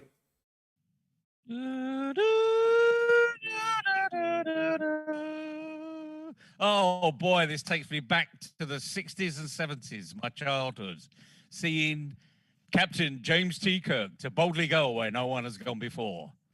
Engage, whoop, Mr. Zulu. Do you remember those times, CK? It's coming back to me as though it was yesterday. Absolutely. In fact, I used to play characters of Spock, Captain Kirk, and Mr. Zulu, and I used to, get into their character. And I was in probably 7th or 8th class, or maybe 6th, I don't know. But we used to get this old series in India on the TV, and I used to be glued every Sunday morning, 10 a.m. and I used to wait for the whole for this episode the whole week, and I used to watch it. I think it was mesmerizing. Yeah, you're absolutely right, CK. Good job it wasn't put out at 10 o'clock on a Sunday morning where I was, because I'd have been in church and I'd have missed it. So, but it tended to be in the evenings. But boy, what an eye opener for what space was all about. And the interesting thing was, we also had something called Thunderbirds on the other side, the marionettes, if you remember. And the contrast between the two was absolutely amazing. And yet the techniques that they probably had at the time were very, very similar. But of course, Star Trek, or being a Trekkie, were real people. And I loved, all of the glamour, the glitz, the American style that it brought to the TV. And I imagine myself in those sets. I mean, we've all done it in the park or in the playground, and we've got our stun guns out, either real or imaginary, and we've stunned somebody. Beam me up, Scotty. I can't wait to do that. When are we going to do that? Beam me up, Scotty. Anyway, the reality of life is this man, who is an icon, he was around when you and I were growing up, and we thought he was Mr. Space, frankly. Mr. Universe as such. And he's now going into space at the ripe old age of 90 years old. And that's the thing that sort of gets me. And this is, it's clearly a bit of a publicity stunt from Jeff Bezos to get people interested. But, whatever.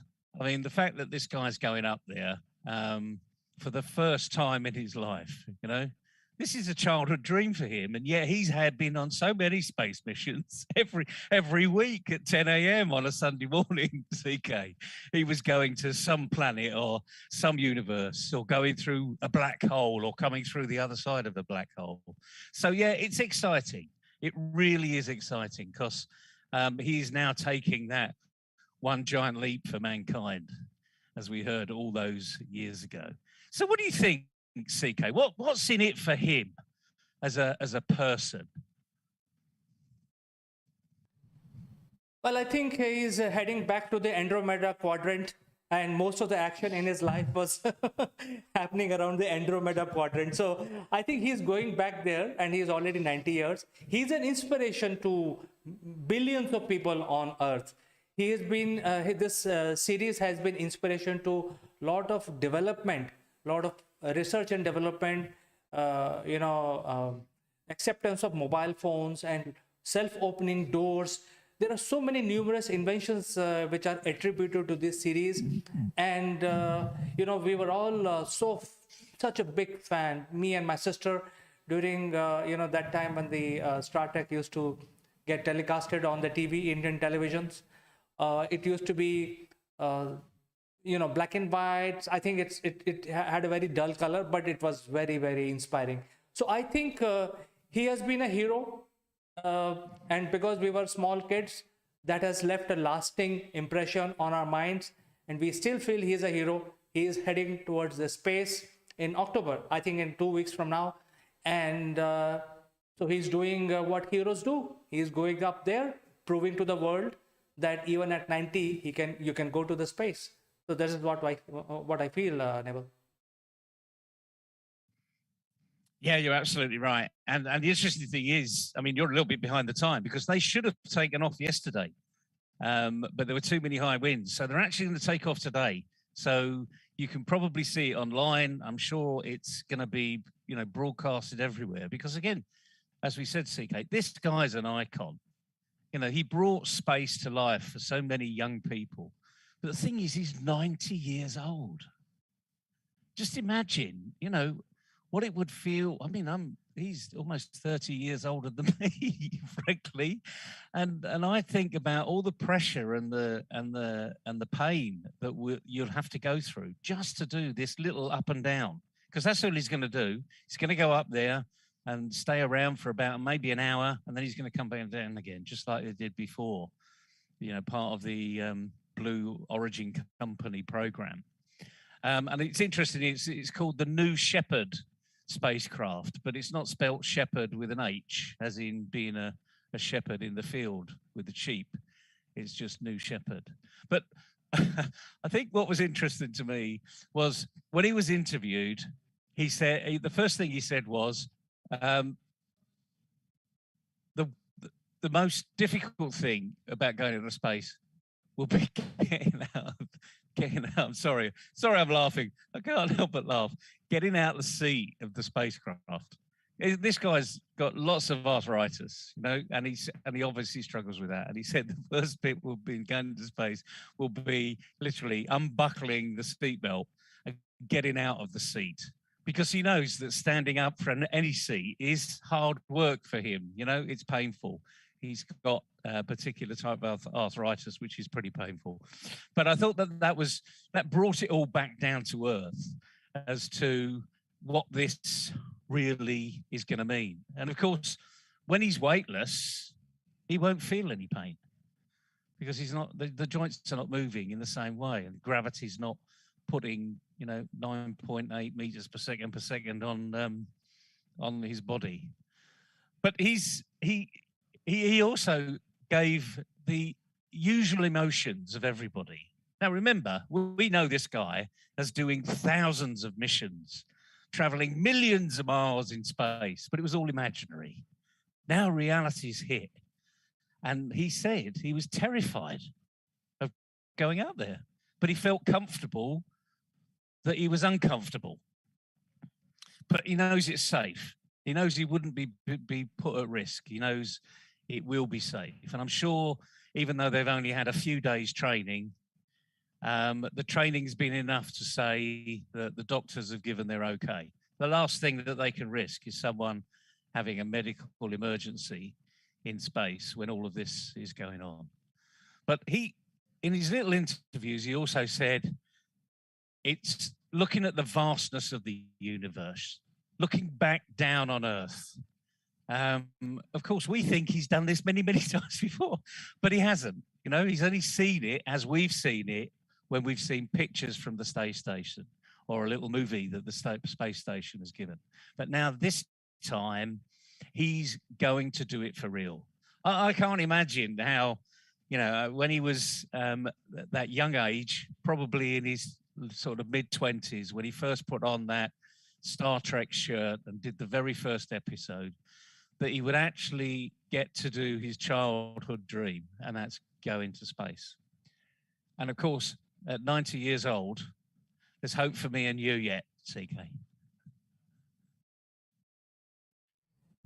Well, Neville, I think there is a very, very loyal viewer for our channel, Mr. Syed Hussain. He has given an observation, rather a comment, and which is that this also involves overcoming problems. So, Syed, so thank you to watch our channel, and you always engage with us. So thank you so much for your comment.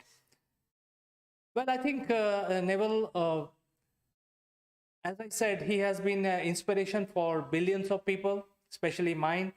And I used to always set my, gun to stun when I was child, setting to stun, and then I used to stun my my friends with that imaginary laser beam. So I think it is very exciting. I'll be watching what goes on there. He's pretty old, and I think he's a deserving candidate to go to space, if not anybody else. Yeah, you're absolutely right. If anyone deserves to go, it's him. He brought so much joy to a lot of people on the TV, and as did all the team.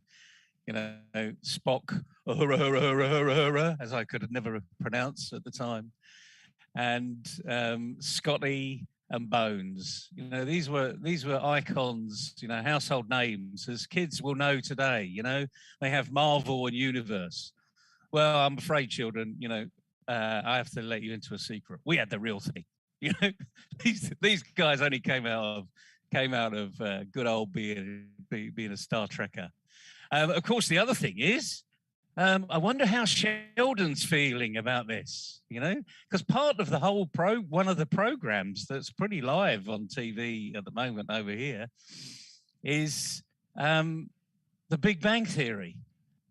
And part of the program is dedicated to Bill Shatner. So I just wonder how they're feeling. Of course, remember, Sheldon is just an imaginary character. He's an actor. All of these guys are actors. But I wonder if they'll bring back the series with a special mention of this particular event. It's got to be done, hasn't it? I mean, it's being written for them. Come on, you script writers, get out there. Pen some new episodes because we're all waiting for it.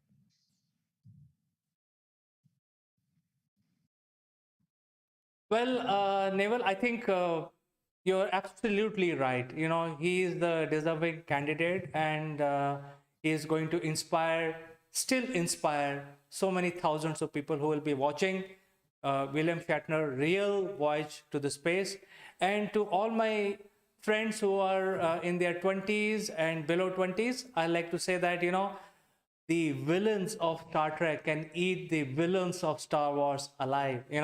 They are so mean and, disgusting. And this William Shatner, this character, has fought all of them and defeated them.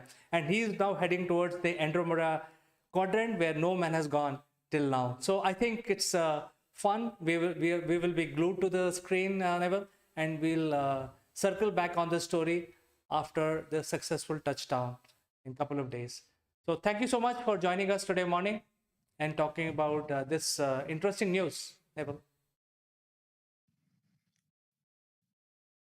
My pleasure, CK. And the interesting thing is, I'm sure Jean-Luc Picard, the current day or retired, I suppose, the next generation Star Trekker will be saying, "Make it so." That was a terrible accent, but a very famous English actor. Make it so. Anyway, I'm sure that Bezos will make it so, and I can't wait for William Shatner to go up. Hopefully later today, when the winds have died down. Safety is absolutely paramount, as we would all expect in this particular arena, and I hope he goes up and down in a very safe way and comes back. I just want to hear his first words. I really just want to hear his first words. Not when he's up there, but actually when he gets back to Earth. Because I think we'll be in for a surprise.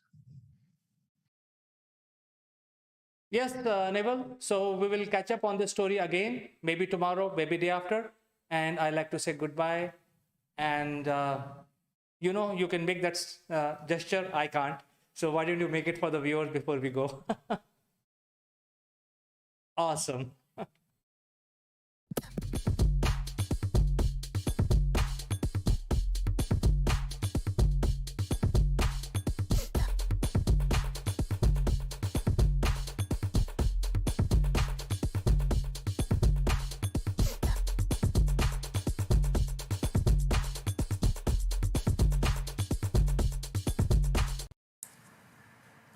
The third issue is with regard to the promises made by this government that they highlighted all the scams of the UPA government, and that's how this government is here. So it's a major issue with regard to how they save their face, because if they say that, hey, I want to enforce collection of 1.76, millions of people will lose their jobs, a lot of CEOs will go behind bars for not paying this, and although the blame also lies with them because they signed something which is written in fine print, they didn't see it, but still a lot of people will lose their job, which will be very bad for economy, and a booming sector will get a hit because it's a globally recognized booming sector from India which is asking for a lot of contracts and a lot of people are working for it. It will get a bad name. Third thing is it will look like that 1.76 lakh crore rupees were a notional figure. So they cannot afford that. So even though the government has changed, in fact, this government has been elected twice already, but nobody is going to collect this money. Government will not collect the money. Now the Supreme Court has got into this and they are saying, hey, why don't you pay up? As rightly said, because the Supreme Court is following the law and what has been signed by these companies between the companies and the Indian government. So that has to be collected. So it is like a catch 22. I think this will continue. My opinion, Vodafone and Idea will continue. They will not file for bankruptcy. Airtel and Reliance will pay part of it to remain afloat, and the matter will continue for some more time before it basically dies its own natural death, or basically in future it will not have any relevance. Maybe a few years down the line. Until then, we will keep hearing some headlines every 5 to 6 months or during elections that there is a money which is owed by the telecom sector to Indian government. As usual, I will meet you again tomorrow. Bye bye.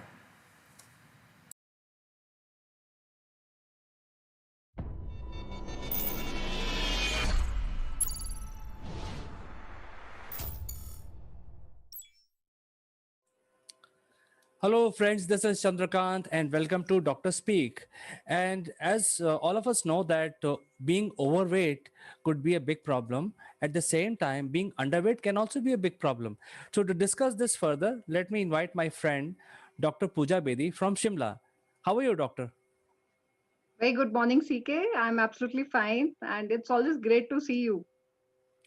It is my pleasure also. And, there are so many issues that we discuss in our program.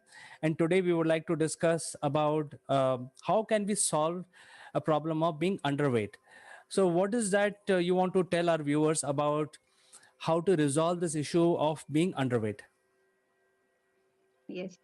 CK, first of all, I would like to tell viewers it's not healthy to be underweight, as we consider being overweight is unhealthy.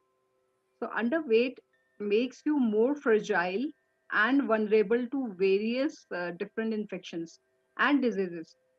And one of the major cause that we keep on ignoring is the mental health, which is very, very crucial.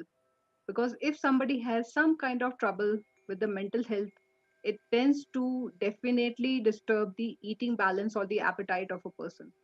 So if it happens, in some cases we tend to see the people are becoming overweight, and in some cases we do see the cases day to day where we see people are undergoing underweight. So it happens sometime because of the mental issues, greatly considering COVID a major factor these days, that underweight is also a major issue. Now there are many factors that how we define underweight, you know. So it's very difficult if somebody has a genetic inheritance of the same. So they will definitely be very lean, thin, and their BMI rate would definitely be, close to 18.5 or maybe a little less than that. So they tend to have some kind of uh, genetic, you can say, leanness, which is in many cases is absolutely fine, because if that particular child or individual is able to carry out their day-to-day activities and their mental activities also apt for the requirement. But we have to consider certain cases, like in chronic cases. For example, in India, tuberculosis is one of the major reasons which is causing the underweight. So it is very crucial to basically diagnose why it is happening. What is the reason behind it? Is it genetic? Then it is fine. Then we can actually maintain the diet. If genetic factor is there, we cannot increase the weight, but definitely if some other nutritional issues are there, we can definitely cater for that. But if some chronic illnesses, for example, cancer, in many cases, it is very, very prevalent, unfortunately, but like some cases in tuberculosis, where many people tend to, you know, uh, lose their weight. So in those cases, a well-guided diet chart and the medication can actually help a lot.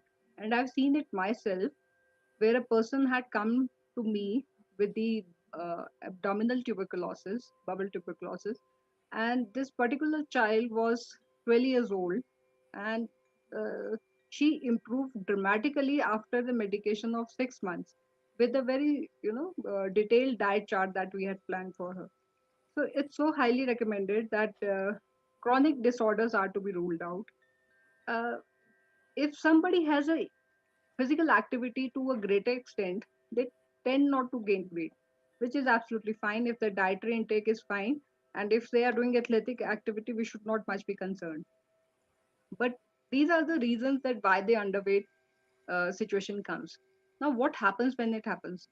So, if there is sudden weight loss, like in tuberculosis cases, or anything to do with the intestinal disorders, so we tend to see that people tend to lose weight. But then what happens? So you'll see these particular kind of population, let's say kids, or maybe a little elder age group, they tend to have a fragile bone, so they are more prone or vulnerable to fractures. So this is one of the things that can indicate that we have to cater for the weight issue in these cases. You'll see they tend to fall sick very easily. The hair loss is very prevalent. So, and there are many other factors, but just to mention few which are very much prevalent. So one can see if the weight is very much less for the age, height, and many other factors. And along with these symptoms that are and the signs that I have mentioned, so they definitely need to cater for the underweight for sure. Well, being lower in weight is not a bad thing actually, and now people are so aware that they keep watching their BMI. And in our previous program, also we mentioned about how to check your BMI. Uh, but at the same time, there could be little ignorance among people. Do you have a advice when they should feel worrisome about weight loss? Because if you are very happy, for example, if I'm losing my weight, I should be very happy that I'm maintaining my weight and I continuously keep losing. But when is the time when I crosses a threshold, I should be worried? That's a very apt question, CK, I must say.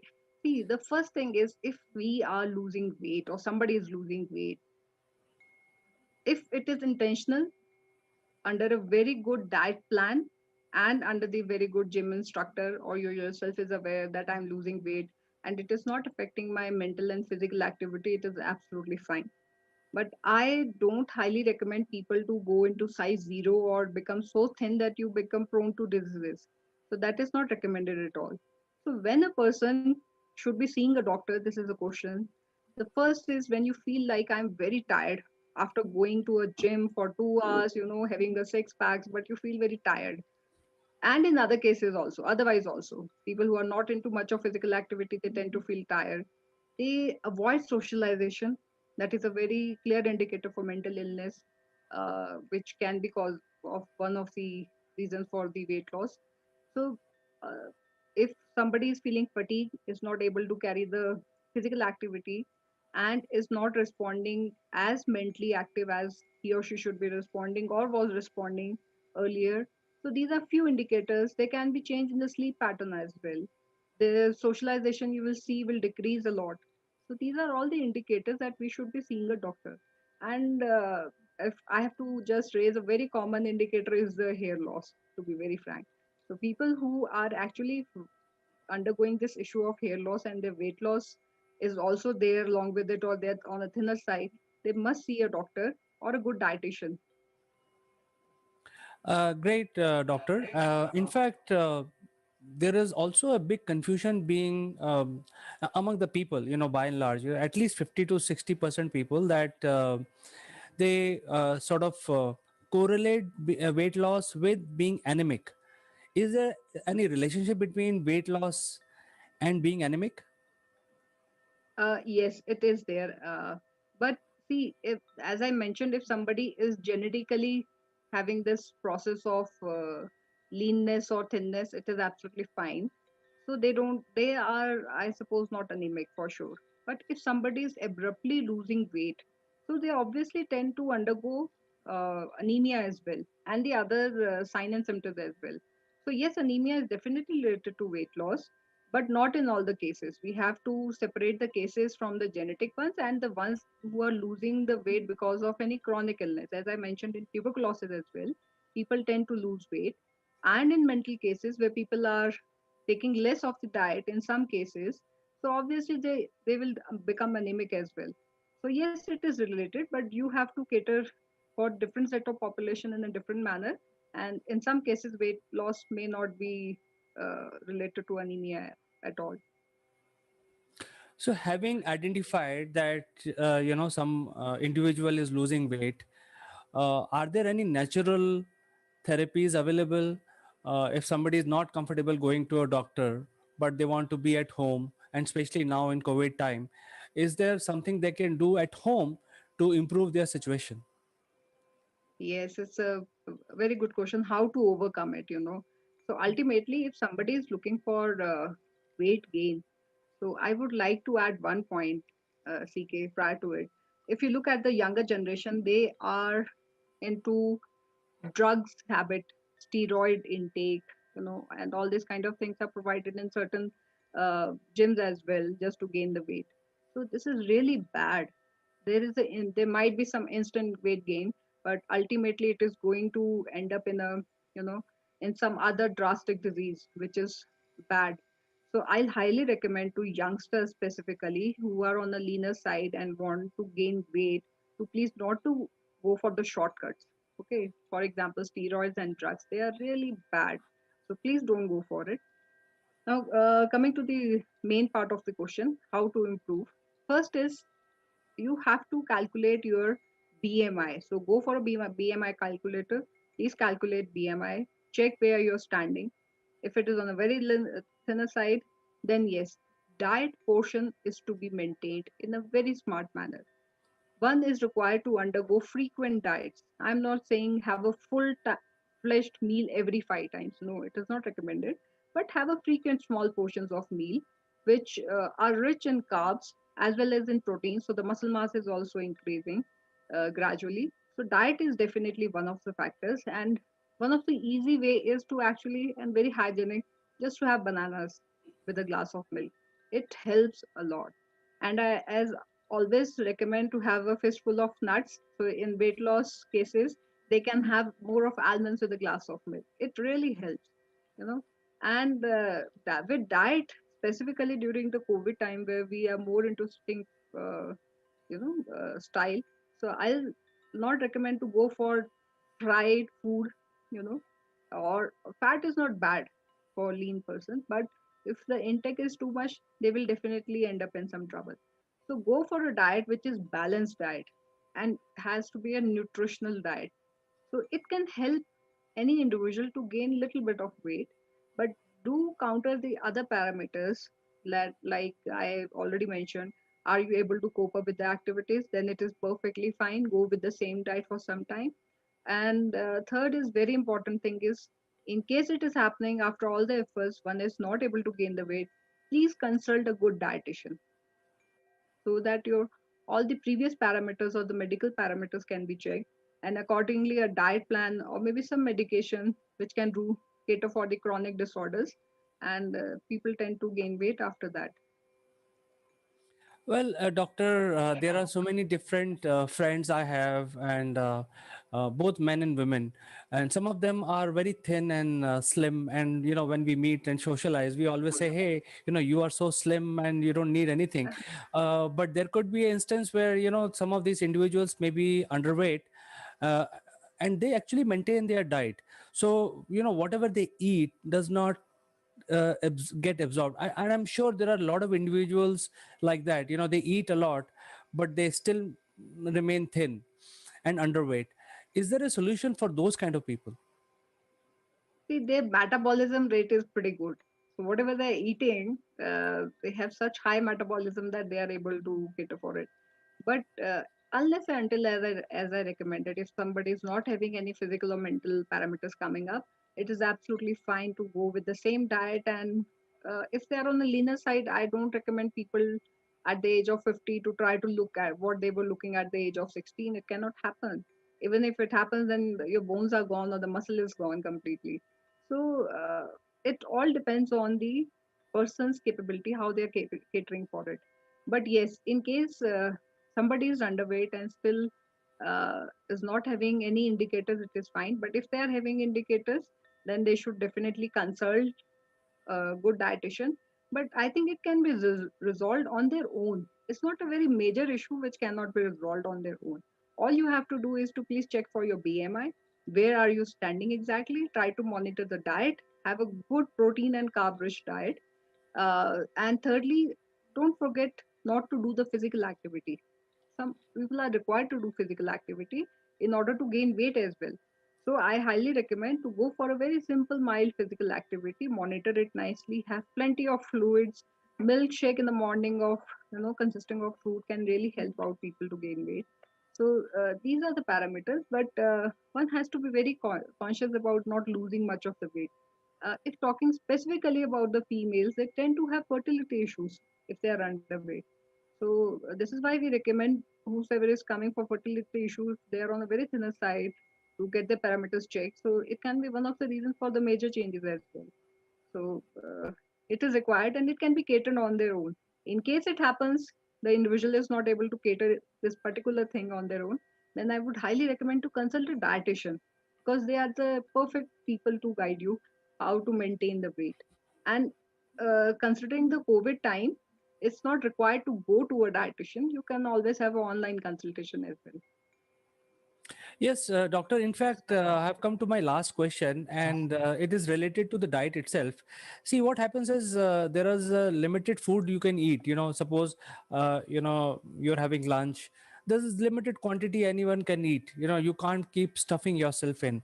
So, is there any other method of consuming your food? For example, somebody says that, hey, don't eat a very heavy lunch, dinner, or breakfast, but keep having something every 2 hours.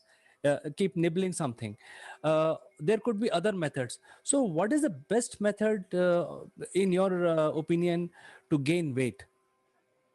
Yes, that's a very good question. See, I've just noted down your question, and the viewers can see I made a graph also. This is the graph we show to the people who are having the malaria fever. So there's a peak of hunger or the peak of fever in malaria case, and then it just steeps down. So the same thing is there, but if you're feeling peak of hunger, please have your small meal. Don't have a very fulfilling meal. Please have a little small portion of the regular diet you are having, and then do some physical activity. So it will bring down you again to a stage where you are digesting it. Again, the hunger will go up. So it has to be definitely in proportion with the physical activity as well as the diet portion. Don't fool yourself every time with the regular meal.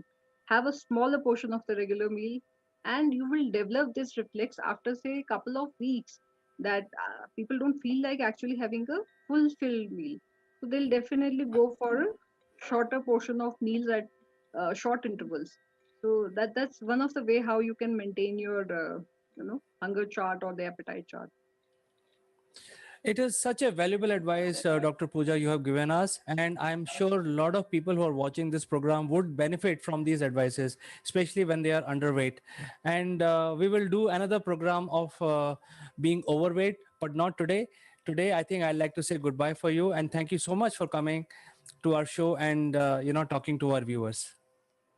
Thank you so much, CK. I would like just to end this conversation on one little note.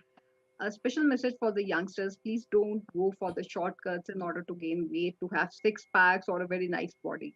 It is not required. It is very important to have a healthy body. Just look at Akshay Kumar, he doesn't have six packs, you know. So you are not required to have six packs every time, where people are really getting into mental illnesses also. So please don't go for drugs. It's very unfortunate when you witness such cases in your own clinic.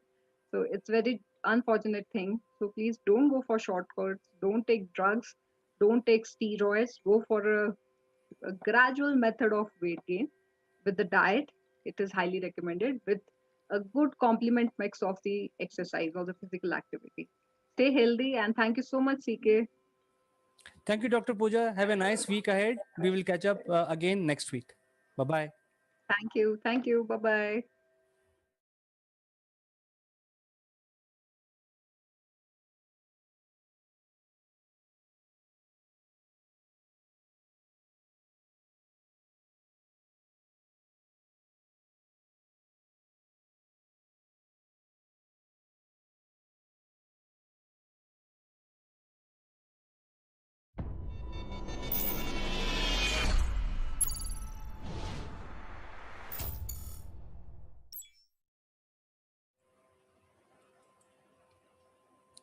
Hello, friends. I'm Kanchan from Akulmek Technologies, and you are welcome to our show of art and architecture. And today we are discussing very interesting topic, and it is regarding Orcha architecture. Now, Orcha literally means a hidden place, and it stays true to its name. Orcha architecture has a blend of Bundelkhandi and Mughal influence, and structure are not only appreciated for their mesmerizing beauty but also for their intelligent engineering. And to discuss this topic, we have a great personality, Professor Amita Sinha. She is a former professor in the Department of Landscape. Uh, architecture at University of Illinois, USA, and also she has taught in the Department of Architecture and Regional Planning, IIT Kharagpur, and in the Humanities and the Social Sciences Department of IIT Gandhinagar. She is also author of Landscape in India and also editor of Landscape Perfection and co-editor of Cultural Landscape of South Asia. And before I introduce you to her, I also want to add up that she's a senior Fulbright researcher at an Indian National Trust of Art and Cultural Heritage in New Delhi, and she is also recipient of Fulbright Nehru Academic and Professional Excellence Award. So, welcome to the show, ma'am. How are you doing today? Very well. Thank you for inviting me. So, how is everything in Illinois? How is the weather there? Well, spring is yet to come. We are waiting for it. Okay, great. So, as you know, we are discussing about mandala and influence of mandala in the architecture in India, and as I read somewhere that Orcha was founded in 1531 by Bundela Rajput chief Rudra Pratap Singh, who became the first king of Orcha. So, can you please tell us how the medieval town of Orcha is based upon the planning according to mandala? Yes. Let me go to my screen.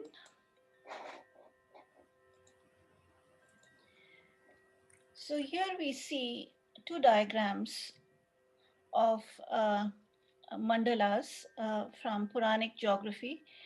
And Hindus imagined the universe to be in the form of continents, ring-like continents separated by oceans. And in the very center was the continent of Jambudvipa, and to the south was Bharatvarsh. Now the center was held by Mount Sumeru. It was like an axis mundi reaching out to the heavens. And so what these mandalas tell us is that the number 7 is very sacred, for sure, but also the islands have great sanctity. So when the Bundelas decided to build their capital in Orcha, which is not too far away from Jhansi, only 16 kilometers, they chose a site which was already sanctified. It was on the banks of river Betwa, which emerges from Bhopal and goes on to meet Yamuna. And there are many streams cutting through the terrain. And remember, this is north of the Vindhyan ranges. So we have an undulating terrain with sandstone ridges going north-south, west-southeast. And when they chose this site, they built a fort, a Jaldurg, an island fort. So, as I said before, islands have a special place in the Hindu imagination. And so, this site was very auspicious. So, what we see here is Betwa and its tributaries, Gurari and Jamner. And then there was another stream, which Advar, which was made into a moat, and an island was thus created. And that's where they built the fort. And then they also built outside the fort. In fact, they built a city wall. And so if you look at the plan of Orcha, we have the inner core, which is the Jaldurg, and then we have buildings outside, monuments, palaces, temples, scattered all over the landscape. And then we have a kind of a circular wall, which surrounds the whole area. So today in Orcha, in 21st century Orcha, a lot of development has occurred. It remains as a small town, and there are panoramic vistas of temples and palaces which dominate the skyline. And when we mapped the terrain and buildings, we found that there were indeed circles, that guided the location of the buildings. So the very, central circles in the center had the palaces, Raja Mahal Palace and Jahangir Palace as a center. And then we had temples on the rims of the circles. The outer circle connected the gateway with temples and chhatris. In addition to the circles, we see also direct views from one building to the other. And in a way, we see yantras being formed. So, for instance, this view shed between Lakshmi Narayan Temple, Ram Raja Temple, and Chhatri is an isosceles triangle. So, even though the triangles and circles were not really in the form of streets, but they were visual axes. And so there is a visual structure that followed the mandala and the yantra pattern.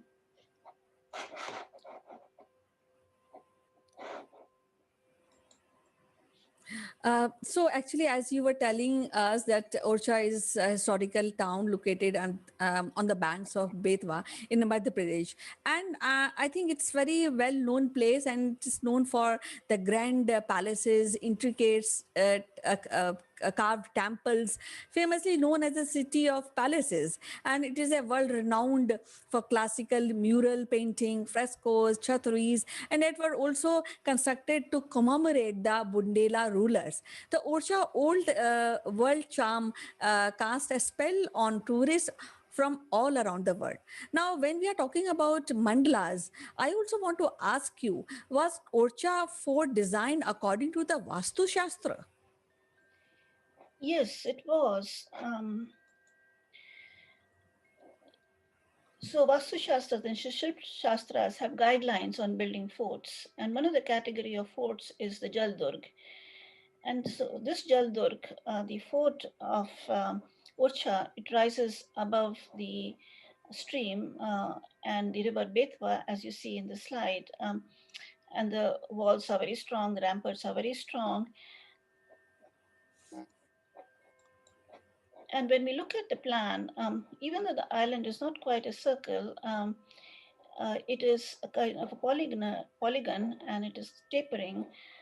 But the planning of the palaces and temples inside was according to cardinal directions. So the central palaces faced the temples and they were east-west, and other palaces actually were at right angles to the longitudinal axis of the uh, island. The island is like 12 degrees east of north.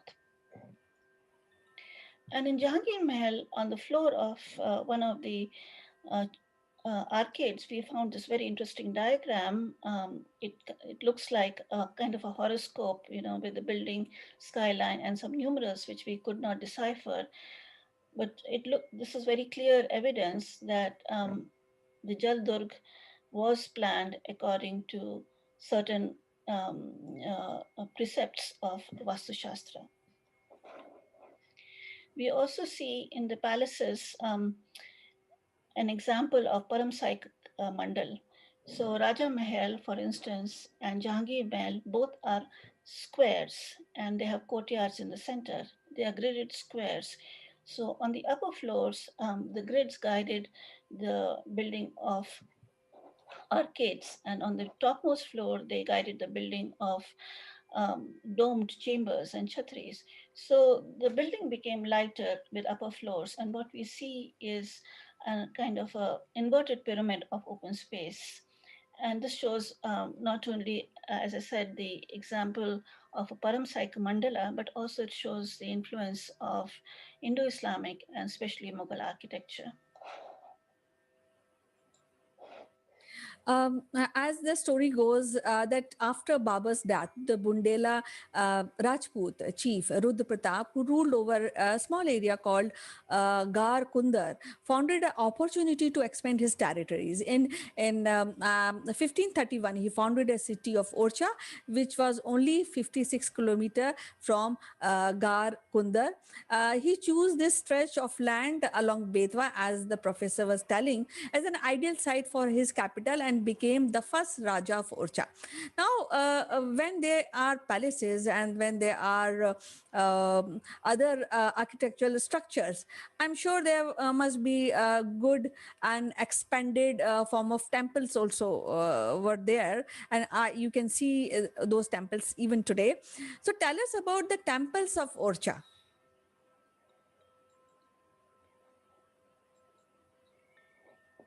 The temples of Orcha are very famous. The most famous is the Ram Raja temple. And the story goes that one of the Bundela rulers, Madhukar Shah, his wife, Ganesh Kumari, was a great devotee of Lord Ram. So she goes to Ayodhya to get the deity. And finally, the deity appears in the river when she threatens to drown. And then she brought the deity on foot from Ayodhya to Orcha, and it took her 8 months. And meanwhile, the temple for Lord Ram was in the process of being built. But when she arrives in Orcha, the temple had not yet been completed. So she places it in a palace, Rani Mahal, and then the deity refuses to move. And so this palace becomes the most famous temple from where Lord Ram rules over Orcha. However, other temples are built according to Shilpa Shastra, and the mandala here is Panchayana mandala. The Chaturbhuj temple, which was originally meant for Lord Ram and where Krishna is being worshipped today, is actually built in the form of the Chaturbhuj, the four-armed form. And here is the Rani Mahal, the Ram Raja temple, and here is the Chaturbhuj temple, which is directly in axis with Raja Mahal, so that the queen and the king would always keep in sight of the deity, and the deity would be giving them their darshan. Uh, the temple is very interesting. It is a kind of a play on the patterns prescribed in the Shilpa Shastra, in the sense that the mandap is at right angles to the Garbhagriha. So it almost seems like a basilica, and it's got soaring interiors, profuse carvings. Another interesting temple, Lakshmi Narayan temple, which is a little distance away from the town center, is planned in the form of rhomboid, and the tower over the Garbhagriha is an octagonal tower. Then there are smaller temples in the northern part of the Jaldurg, and they are smaller temples. We see spires over the Garbhagriha and over the Mandap, and these temples were commemorating the Tapovan, and this is where the royals retired to do penance, to perform yagyas, and they worshipped both Ram and Shiva. So here is the Vanvasi Ram Mandir, the Shiva temples as well. And the iconography on the temples actually shows that these were temples for the ascetics or for the rajas doing penance, being like ascetics, for a period of time. Because on the relief, you see sages in the yogic mudra. And then there are other buildings also based on the mandal pattern. So actually, it is said that Orcha's most illustrious ruler was Raja Veer Singh Dev, a man of dashing personality. Veer Singh was a great warrior, and he was also well versed in the art of statecraft. He was bold and imaginative administrator and a sense of fair play. Now he has created such a magnificent place, which we really look towards to visit and appreciate the architecture. Now, Are there any other buildings in Orcha design on mandala patterns in that area? Yes, we have Chhatris. Now, Chhatris are very interesting buildings. Chhatris are, memorials to the Rajas, and we don't really see, Chhatris before the arrival of Muslims in India. And I think these Chhatris, the Bandela Chhatris, are very much patterned after the Mughal mausoleum, such as Humayun's tomb. As you know, in Hinduism, the body, is cremated on the banks of a Hmm. river, and so the Bundela rulers were also being cremated on the banks of Betwa.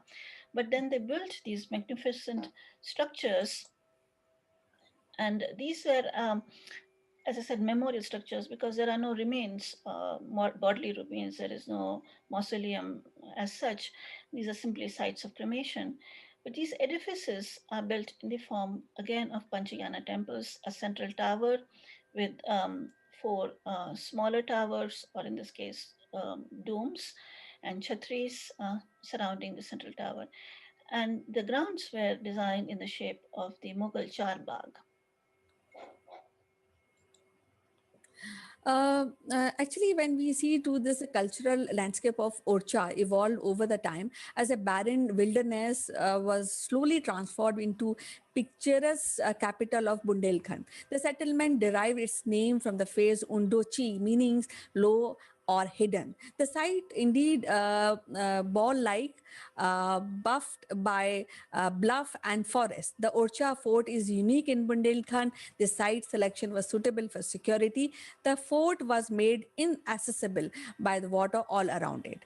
Now, when we have so good architecture and the heritage and the know-how, the engineering, so I think that is a great responsibility to the new generation to preserve this heritage. So how can this built heritage can be preserved and communicated further?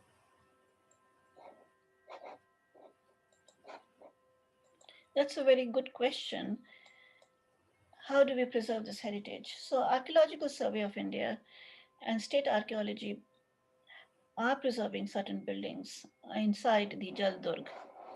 But then there are living temples, Ram Raja Temple, for instance, which attract pilgrims from many places, from as far away from Tikamgarh and Jhansi.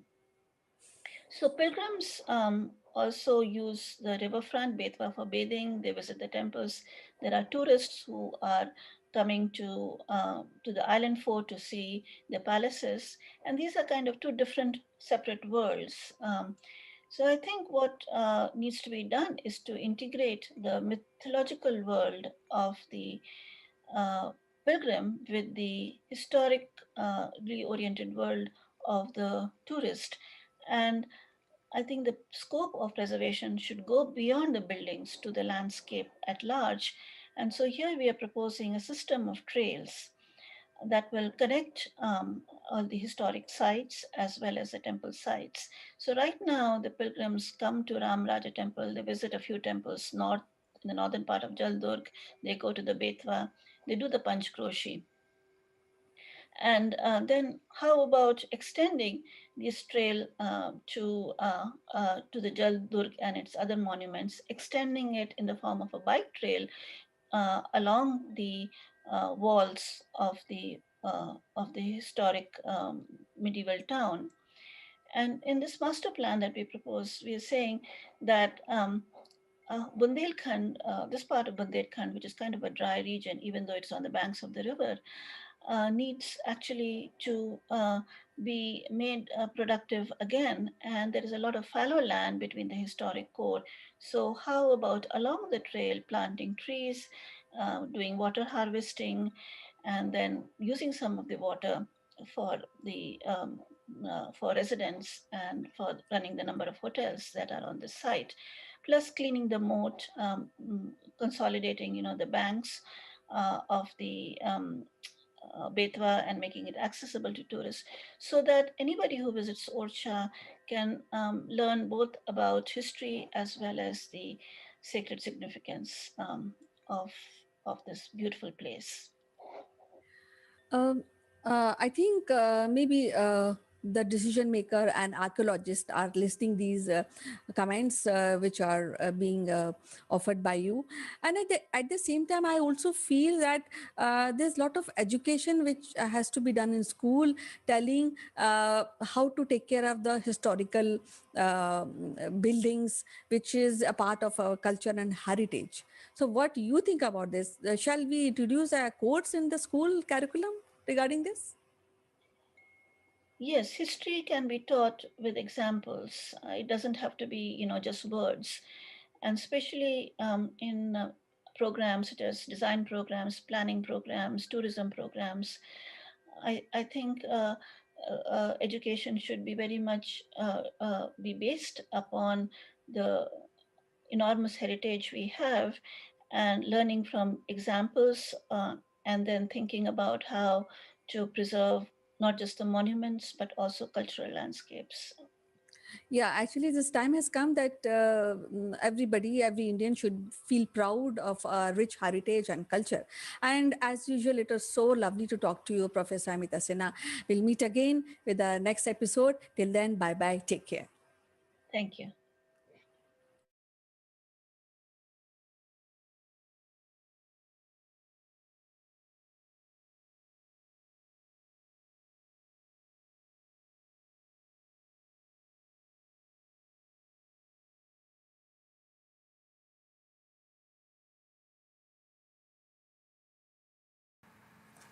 Hello friends, this is Chandra from Akulmac Technologies, and in today's video we will talk about one of the strongest feature of TopBrass platform, which allows our members to publish on social media.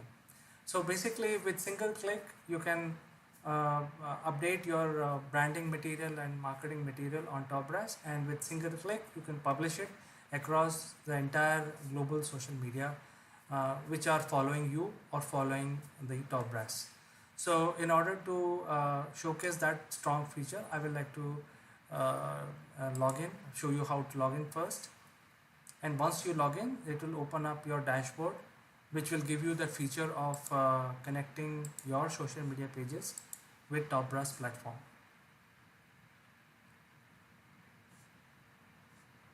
So once you log in, you go to your dashboard, and then when you click on dashboard feature, you will be shown this additional tab on your screen which talks about blog to social.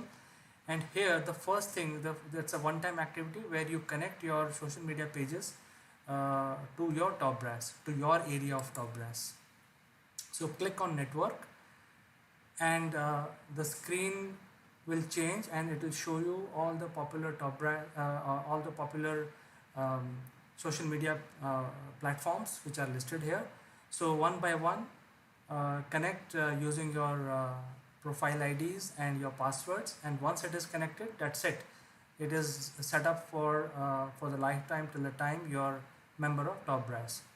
Now, in addition to these profile pages which belongs to you, TopBrass has 1 million followers in their own in its own social media pages. So those are also added to your content and your digital strategy. Once you've done that, you start building your branding material and uploading them in TopBrass. And with single click, you can publish the entire content into wherever you want to publish, whichever social media platform you want to publish. And this way, it will help you also create a very controlled strategy around your branding. In addition to this strong feature, we also have a calendar feature which will help you save your time. You can upload all your content for a month or so and run a campaign, and then schedule reposting of your content using this sort of a calendar, which will give you date wise and week wise and month wise areas where you can put and schedule your branding messages to go out into social media. So I like to also mention this point is that once you connect your social media, you have say 100,000 followers on your side. We bring another 1 million to your content, which makes it very easy for you to increase the reach um, to a wider audience globally, and then you can do branding of your company, of your product in a much better way. In addition to this, you also get a lot of peace of mind, because Top Brass will do the work of 2 to 3 marketing specialists without without deploying these resources. You can do it and schedule it once in a month and forget about it. So these are very, very strong features of Top Brass, which I feel is good for the marketing heads or marketing CMOs to use and save their time and save their revenue. So with this, I would like to end this video. If you have any questions, do write to us, and we would definitely get back to you. And we would like to make sure that you join Top Brass and today, and leverage this platform to the fullest. Thank you. Bye-bye.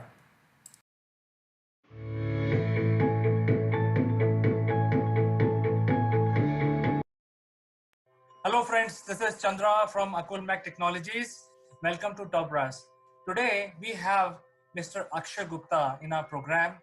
He is the Prime Research and Advisory CEO and founder. He joins us from Mumbai. We will discuss about the lockdown situation and many more things from Akshay. Akshay, welcome to Top Brass. Thank you very much, Chandra. Thanks a lot for having me on the show. So Akshay, we are on day 17 of the lockdown. As you already know, that there are certain pockets in India which are getting into total lockdown from yesterday. But having said that, do you see in your neighborhood and your community any innovation that people might have come up with to handle the situation related to lockdown? Yeah, in fact, Chandra, we are actually seeing a lot of new ideas, whether with technology, using technology, not using technology, but certainly new ideas where the new scenario has been sort of incorporated into. For example, people have stopped going down to shop. We have shops in our own complex where we get the essentials, the necessaries, the day-to-day necessaries. But now that's been streamlined into a very beautiful way, where we give the order on WhatsApp. We are given a certain delivery time. We pay by a digital currency, and we go and pick it up. So I think these are small innovations that are happening where the new norm or the new normal of the day called social distancing, of course, till this whole episode lasts, and my suspicion is it's going to last a long time. These new innovations probably will last longer than this epidemic or pandemic, because I think people will understand the convenience, the discipline, and the effectiveness of these measures. Typically, in the olden times, of the pre-corona days, people used to kind of climb on each other in those shops to get their essentials. Today, it's such a beautiful system. You place your order on WhatsApp or on a mail. You're given a certain slot. You come there, you pick up. It's all packed, pre-packed, and you pay digital currency. There are so many formats you can pay with. You pick it up and you come back home. So you don't have to wait. You don't have to jostle. You don't have to ask for change. You don't have to climb over each other. You don't have to spend that much time. So I think these are small things that are helping us in these times of distress. But as they say that necessity is the mother of invention. So we are kind of inventing these things. Akshay, you have had a career of 3 decades. You are a brand by yourself, known in the financial world. You and your colleagues are leading the country from the front for so many years now. I know you personally, that you are associated with such large brands and leading those brands into the market. So with your experience now, do you see any downturn in the business sentiment? Yeah, I mean, without doubt, Chandra, I mean, business sentiment will get affected. Services sector, manufacturing sector, financial sector, because there is a clear-cut reduction in productivity in the country because of this lockdown. This will have a very adverse effect on GDP. This will have a very adverse effect on economy. Whether it will be -2% or +2% is something that one needs to see over the next 6 months.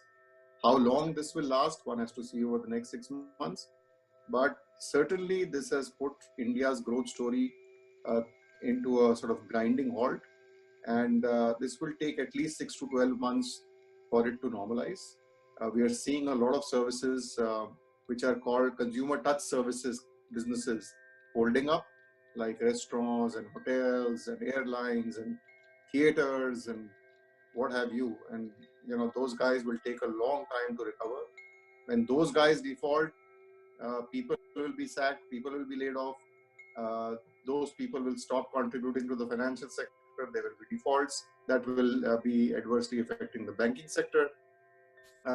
Except for consumer staples, which basically means that people who have to consume those items on a day-to-day basis, most of the sectors, whether it's discretionary spend or services sector or banking sector or technology sector, budgets will be cut, people will be laid off, and there will be an adverse impact.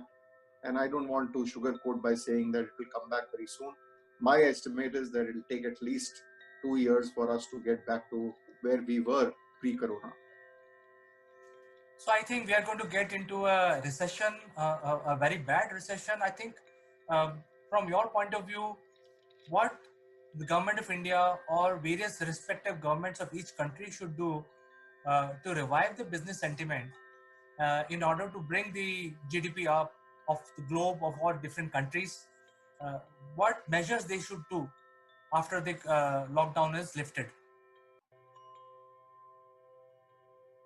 Yeah, I think first, India is quite different from the other countries. So I do hear about comparisons of printing money of a certain percentage of GDP, which is called the fiscal stimulus. I think we also have to do that, but I think in the short term, what we need to do is to protect the poor. In the short term, we need that people should get basic things. They should survive.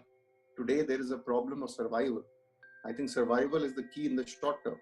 And if these people are not in the right frame of mind to survive, who will do the various onerous activities they conduct? Like, how will the farm labor, the industrial labor, the services labor work back into the system if these people don't have food to eat? So I think survival in the short term, to me, is the key. In the medium term, people have to be given money into the hands. India has to print money. The Indian government has to print a lot more than what they have announced. And I think they will do it. They will see the Western world do it. There are constraints in India, like there is a constraint of the fiscal deficit, which obviously then has a bearing on the credit rating of the country. If you increase in fiscal deficit a lot, if you print more money than you should, there is a bearing that you will have a credit rating question mark or downgrade, because of which a lot of money will not come into it. So I think the government has to do the fine tightrope balance and has to try and get survival and money into the hands of people. And I think the growth story is at least 1 to 2 years off. I think we should just get the derailed train back on track first, and then we should look at how fast it can run. So you also see from your point of view, the old business models will just vanish and there is a need to evolve a new business model for everyone? Without a doubt, CK, because I think this working from home, online usage, internet, digital, pharma, the pharma companies in the index and in the economy were completely sidelined before Corona. And, just for an example, in the Nifty, which is the index in India, the NSE index, 40% weightage is for financials and only 3% weightage is for pharma. Now pharma weightage will go at least 10 to 15% and financials will come down. People will realize that there is value of intellectual capital accumulated over the years. So I think there will be a paradigm shift after this. How long that paradigm shift continues and lasts, nobody knows, because I remember after the 9/11 in US, a lot of people said that offices have become dangerous places to work. One should start working from home. But then in the next revolution, we saw that offices became the best asset in terms of return. And people were investors like Blackstone and GIC and all were buying those offices left, right, and center across the globe. So things do change. Paradigms created get changed over a period of time. But certainly in the paradigm of online, digital, redundancy of going to office every day, these paradigms will emerge post-corona. I'm quite sure about that.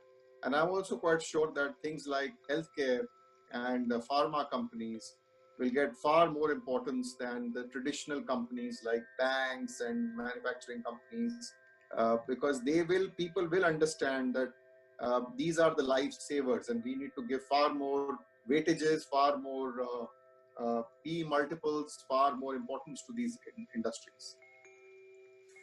Akshay, you are a leader. You have led so many large organizations. I'm sure you will be at the forefront when the lockdown is lifted. We wish you all the best and your company. And we look forward to the leadership from you in order to bring us out from. You already mentioned that the growth story will be halted for some more time. So I think the sustenance part, we will see your leadership coming in the forefront. So for today, we have limited time, but it was wonderful talking to you, and your words of wisdom, your advices, your direction is really valuable for me personally and for our viewers. It was a pleasure talking to you, Akshay. Thank you very much, CK. Appreciate coming on this platform. Thank you very much. Thank you, and we will find another opportunity very soon to talk to you.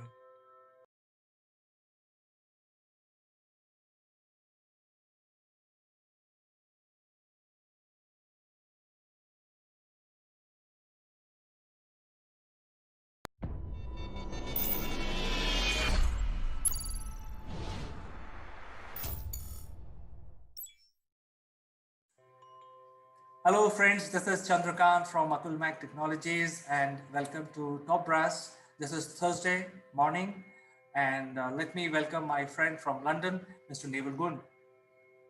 Good morning, CK. Good morning, everybody. And what's trending today? As you can see, I've changed my shirt. Apparently my wife says I need to trend up a little bit, so I'm wearing a t-shirt. All the gurus wear them. Who knows?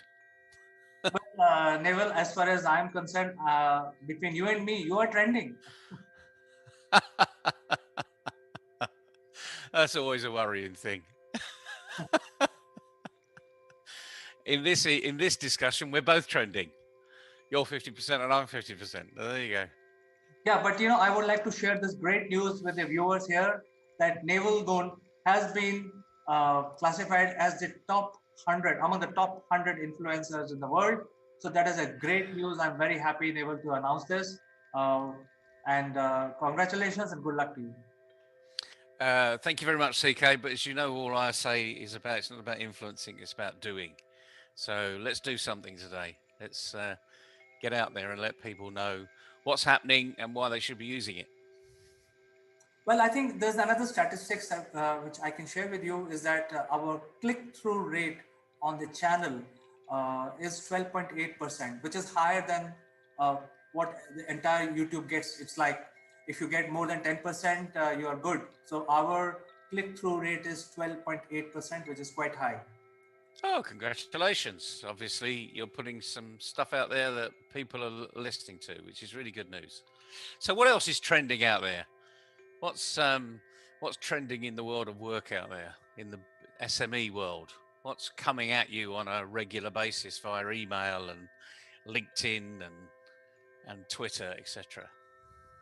Well, I think it's an unprecedented time, Naval, and the things which are trending are not related to business. I think they are taking away most of the bandwidth of the internet today. But I would like to also give you this information that for past few days, like couple of days, people have started the old campaigns which they were running in 2019. I think that is also bringing down the trending subject. The trend itself is going out of the window because of this. And people are sending emails like, hey, you want to do SEO, I can do it for you. You want to sell on LinkedIn, I can create a campaign for you. You want to get the website developed, I can do it. uh, HR solutions, how to optimize your bench. I mean, where is the bench? I'm surprised to see these emails. We have people talking about how to optimize your bench. There is no bench anymore. I mean, there is no people. There's no bench. So I'm surprised to see these campaigns again coming up the past few days. Well, it's not surprising. I mean, we see cycles of this all the time, don't we? And it really isn't surprising that people's behaviour really doesn't change. What we need to be doing out there, the answer to all of this is build a relationship. Don't keep, just throwing stuff out there and hoping that someone is going to be there ready to catch it. I would have thought that those days have completely gone. I mean, despite the fact it's a digital world and everyone thinks all I've got to do is keep saying it and saying it and saying it, and eventually people will buy. The old rules, the old expectations, the old understanding, the old feelings are still there. It's people will buy from people. And remember, it's those that we know and trust. So it's all about relationship building. So rather than just keep throwing out the same message, build a relationship. Now the thing is, we're not the only people saying this. Lots of people have been saying it. People have been saying it for years. Peter Drucker said it in his influencing books of the 1960s. Here is a great leader of his time that we're still talking about today because of their great leadership development capability. And who's saying it today? Well, Elon Musk is saying it, build relationships. Richard Branson's saying it, build relationships. All of the great leaders of the world are saying it, build relationships. And I've noticed an influx of Simon Sinek over the last 2 or 3 months, where all of his videos are really about relationship building. And in fact, when he was interviewed ad hoc by Richard Branson on the Virgin Accelerator entrepreneurship program, he said, if you were solving one of today's problems as an entrepreneur, what problem would you solve? Notice he said, solve a problem, not find a solution or create a solution and then go find a problem. Solve a problem. That's what an entrepreneur should do. And he said, relationships.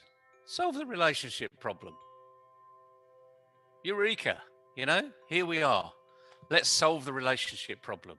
How you do it? Easy. Have a communication. Have a conversation with somebody, just like we're doing now.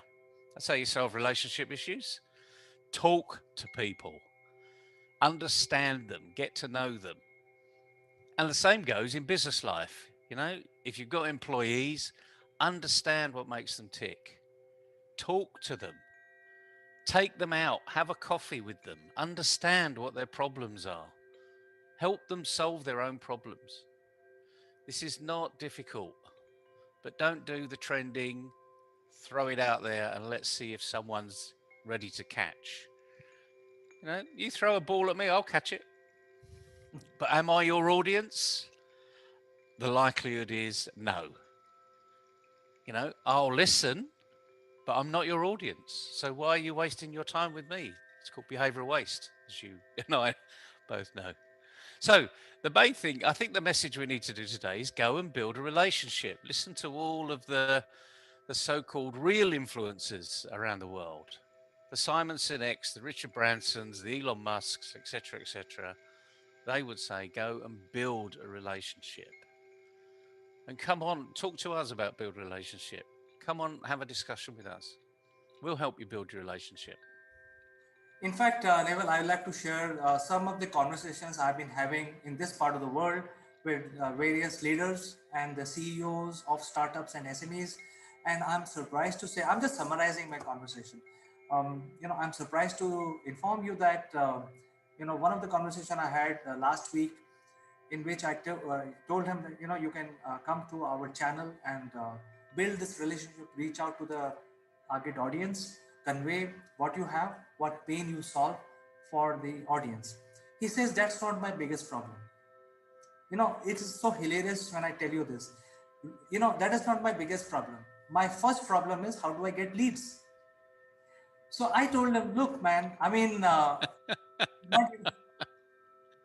if you're not able to even reach out to your audience, where is the question of getting to the second situation where you want to generate lead from these audience? So there is a whole lot of confusion in the mind of lack of clarity in the mind of these CEOs. Uh, they don't know where they are going. Their first problem is leads, but they have no strategy in their mind. How do I get that on the table? So I think that is where people are. What you would like to say to such people? Well, it's cause and effect. It's always cause and effect. You know, the turnover or sales line is down. Is that because you got bad salespeople? Might be. Is it because the market's dipped? Might be.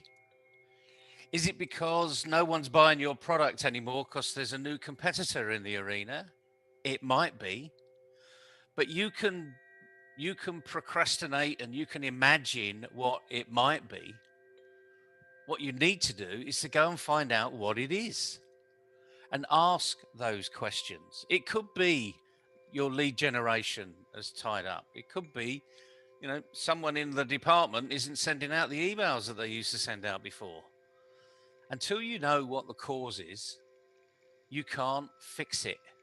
And the problem is, if you're fixing an effect, give me leads. I want more leads. But if no one likes your product, it's pointless generating more leads. If there's a competitor in the market that's half your price, and that's where all of your revenue has disappeared to, it's pointless getting more leads, So solve the problem. Find out what the issue is. Be a bit of a forensic accountant. Be a Sherlock Holmes of your organization. Go and ask questions. Find out what's really happening. Because it's only the reality that's going to help you solve the problem.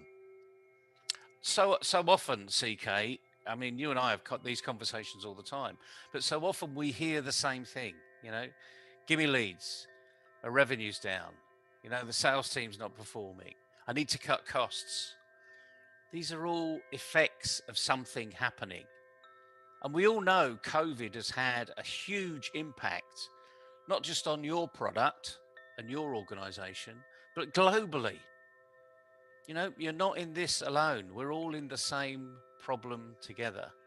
People are looking further afield for solutions. Other people are looking closer to home for solutions because they don't want the travel. They don't want the distribution time and distance to be a problem for their customers. So this is a bit of horses for courses, I'm afraid. You're going to have to find out what's really going on. Put your glasses on, put your deer stalker cap on, be like Sherlock Holmes, even go and buy a plastic pipe if you like. Just imagine, get yourself in character. Do the Arthur Conan Doyle, get yourself in character and just go and ask the questions. I mean, nothing would be more hilarious than a chief executive walking around, the lower levels of the organization with a deerstalker hat, a pair of big glasses, or a monocle, and a pipe. I mean, that would certainly get people talking, wouldn't it? Maybe we should be sending a new trend. Go and find out what's really going on. Go online, buy this kit, wear it, and you'll find out what the answer is. What do you think? Absolutely, Neval. In fact, I was joking about the kit, by the way. No, but I think the whole point is that you have to make a difference in your pitch, because if your pitch is not working, you have to refine your pitch. I think that is what you're saying. You're trying to add anecdote to the whole learning process, but I think you don't have to buy a pipe. But I think that understanding here is that you need to refine your pitch. You need to understand what the client needs. Maybe he doesn't need what you have. Maybe he has a different need, but you need to identify that. And if you're not able to convey your message to your client, there's no point in sending in a blind email or a bulk email to a bunch of guys who will simply delete your emails. So I think the time has come to reorganize, recalibrate your lead generation policies. Yeah, you're absolutely right. And redefining the pitch is just one option, but it all comes down to what's the relationship with your customer. Find out what that really is. Drive it home. You know, ask them. Ask them the simple question: do you like what we're doing for you? If you had an opportunity to give us real feedback, what could we do better? But you got to mean that, you know. You haven't just got to say it, you know, black and white on a piece of paper, you know, please give me feedback. That's not going to work. You've really got to mean what you're saying. Be the leader that you've been designed to be. And once you recapture that, because you had it at one point, once you recapture that, you know, thirst, you know, that hunger, you'll find the solution to the problem. But don't find a solution to an effect, because it will only be temporary. Actually, Neville, since you mentioned Sherlock Holmes, I would like to say this message is elementary. I think.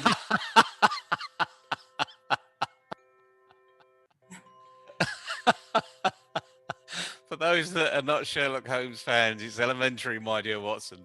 But and there are some great GIFs around, you know, the graphic interface. Go and have a look on Twitter. There's some great GIFs around Sherlock Holmes. Now that we've established the obvious, let's get on with things.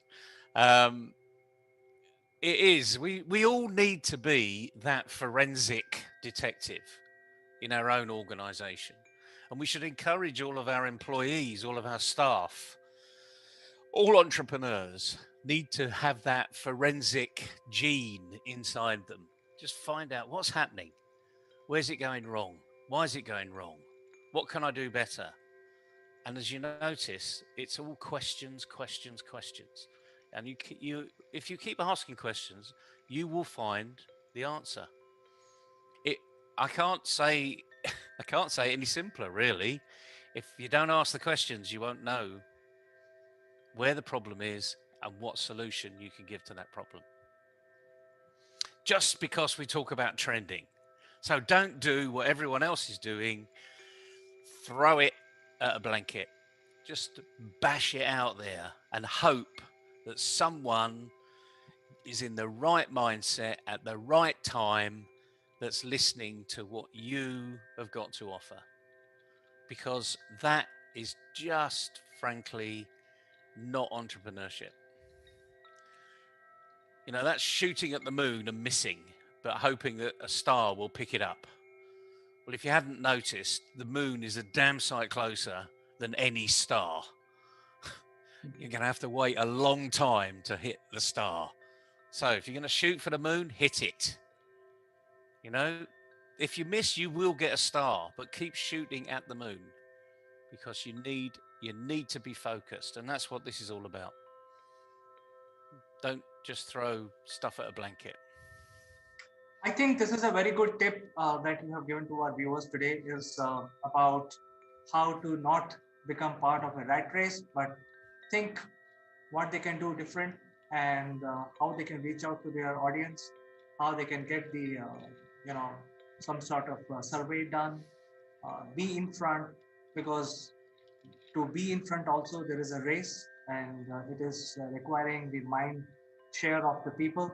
So you need to now get there and not send same usual campaigns and I can do this and I can do that, because that is not what people want. So I think with this, I will close this discussion, Neville. Thank you very much for the learning that you have given us. It's mean a lot to all of us. Pleasure, CK. Good luck, everybody. Let's be focused. Thank you, Naval. You have a good day. We will catch up tomorrow. Take care.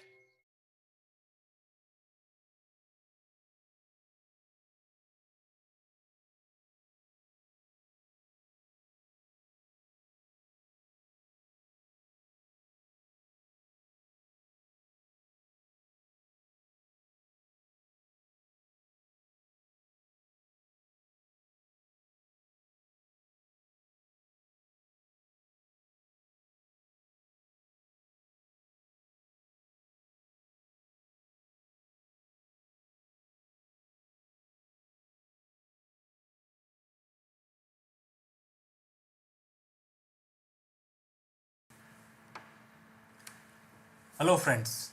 Welcome to Top Brass. This week, I would like to draw your attention to one of the leading story which happened last week. And in this program, we will not talk about the unrest in northeast part of Delhi, but a news which is related to this particular episode. And this is regarding transfer of Justice Murlidharan. Now, as we all know, Justice Muridharan has been a remarkable judge. He has given some great judgment which had far reaching effects on the Indian society. He is a remarkable, to the core professional, a legal luminary. Uh, you know, he is the best judge, one of the best judge in Delhi High Court, and he in a level of seniority he is number 3 in Delhi High Court. Now what happened is that during the Trump's visit to India there was a little bit unrest in northeast part of Delhi, and there were the rioting going on, and during this period of rioting there was certain area, small area in northeast Delhi was on boil, and there was little bit of law and order situation. Then there is a lawyer who are the sort of a lawyer and the activist, human right activist, and basically Mandars. They are the father and daughter.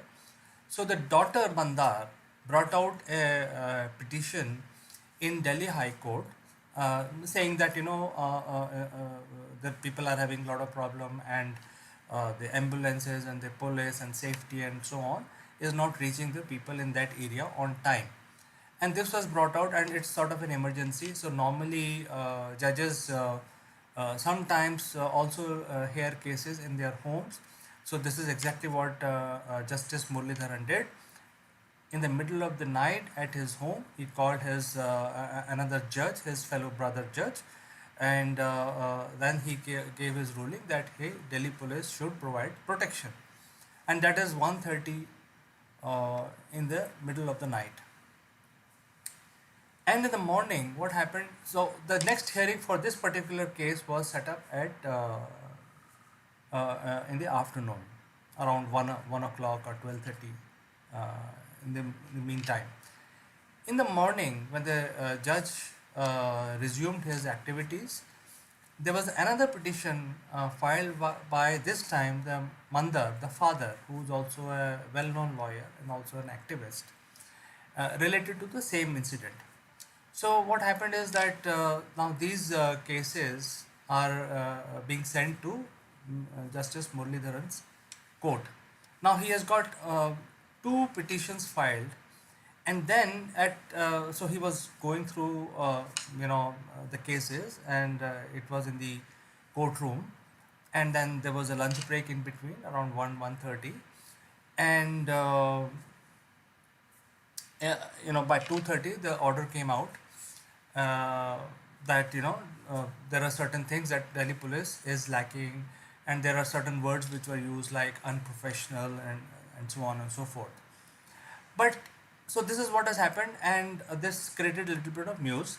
However, the news related to the incident, which is the rioting, is much bigger than this one. In between, what happened is, I just want to draw your attention that this has happened in a period of 14 hours, which is 1:30 in the night and 2:30.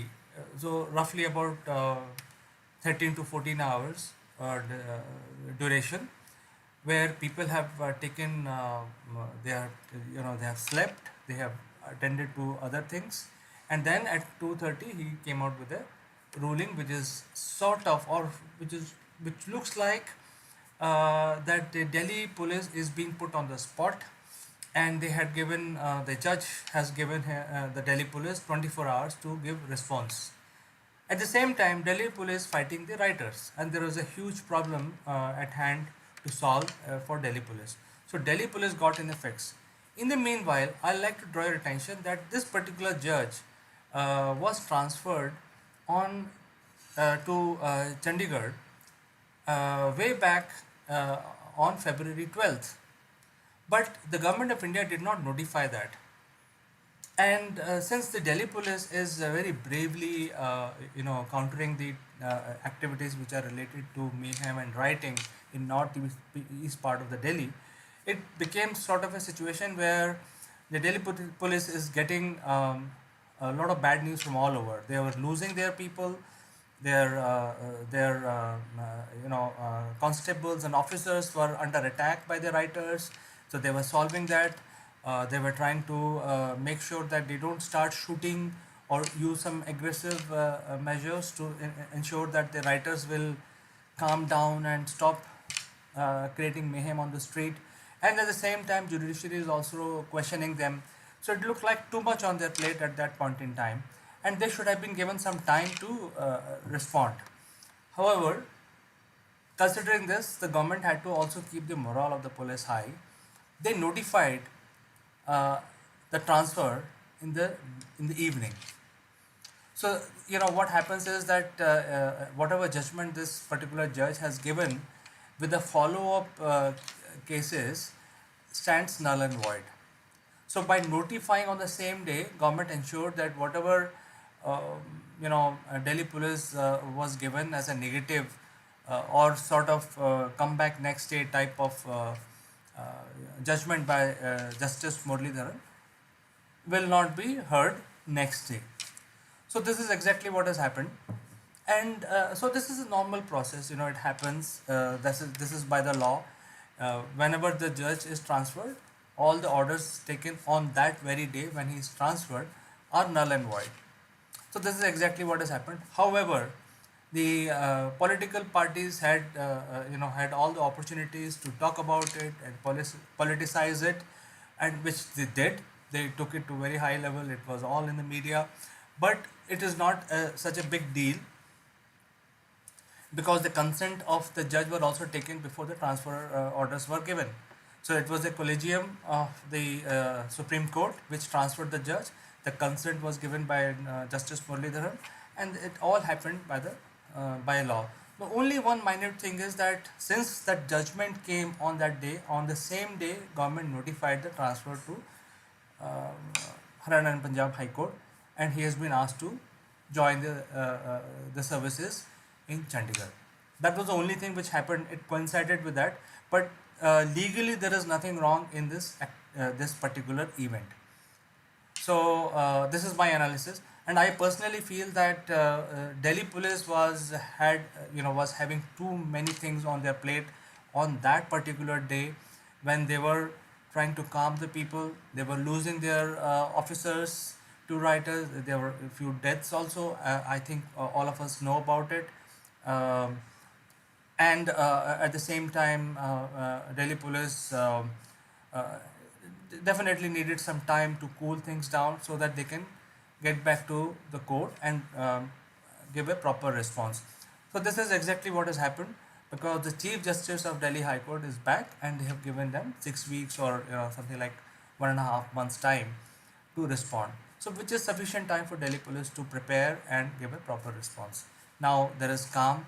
The life is coming to normalcy in northeast part of Delhi, and I think this is everybody is happy. And this is the event that happened last week, along with the mayhem and the violence in northeast part of the Delhi. So this is my analysis for this particular event where the judge was transferred within uh, on a day when he gave a judgment to, and asked Delhi police to respond the very next day. So I will meet you tomorrow again with some more analytics about the current affairs. Till then, bye bye. Who let the dogs out? Who let the dogs out? Who let the dogs out? Good morning, Neville. Very good morning to you, CK, and another bright sunny week starting in London.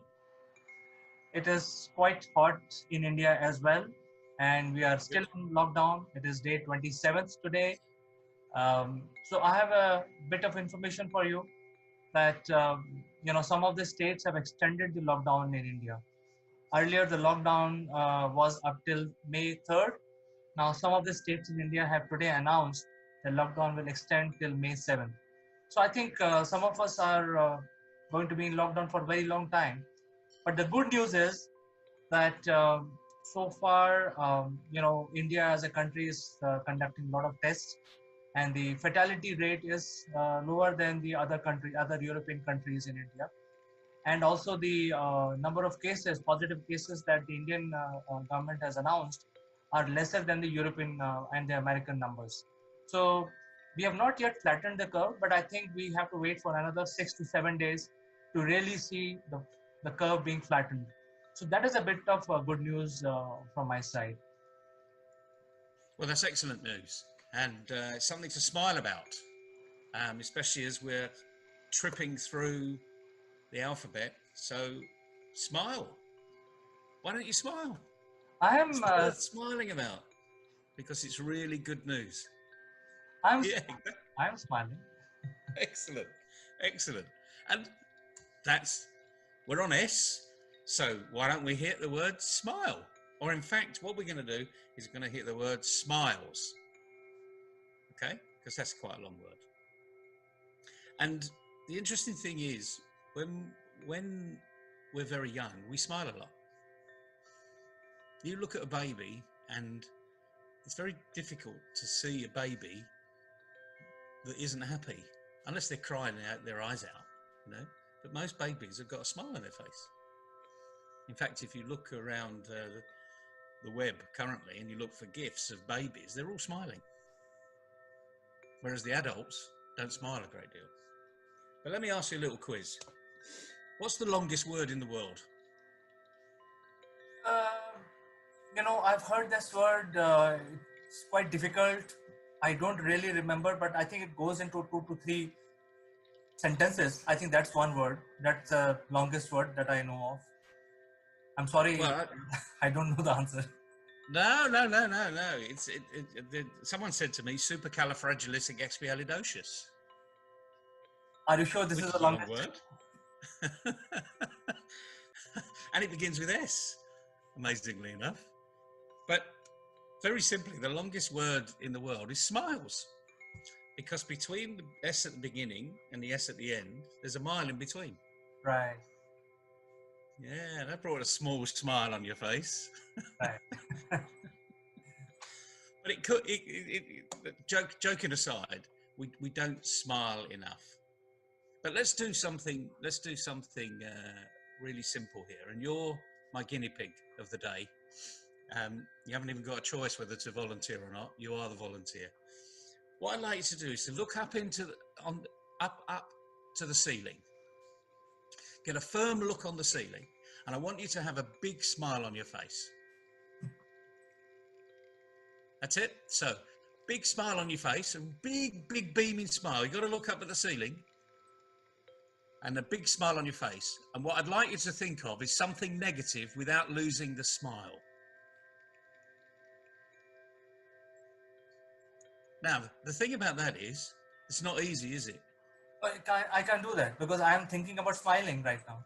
Exactly. So if you're smiling, trying to think of something negative while you're smiling, your brain is now confused and it says, well, actually, I'd rather smile because that's happier. That's easier because we don't have to think much to smile. So consequently, if we smile, we can't think of things negative. Right. And it's one of the simplest things you can do to start reducing your what we call behavioral waste, which doesn't begin with an S, by the way. It's a B and a W. But the thing is, by smiling, we can actually start to reduce some of the negative. So when you're working with your team, especially on this interactive arena that we are today, when we're locked in at home and our only real communication is digital with our team, smile. It's infectious. Even by me just saying smile, you smiled. You know, so it's illogical, really, but it's really simple, and it gets things moving.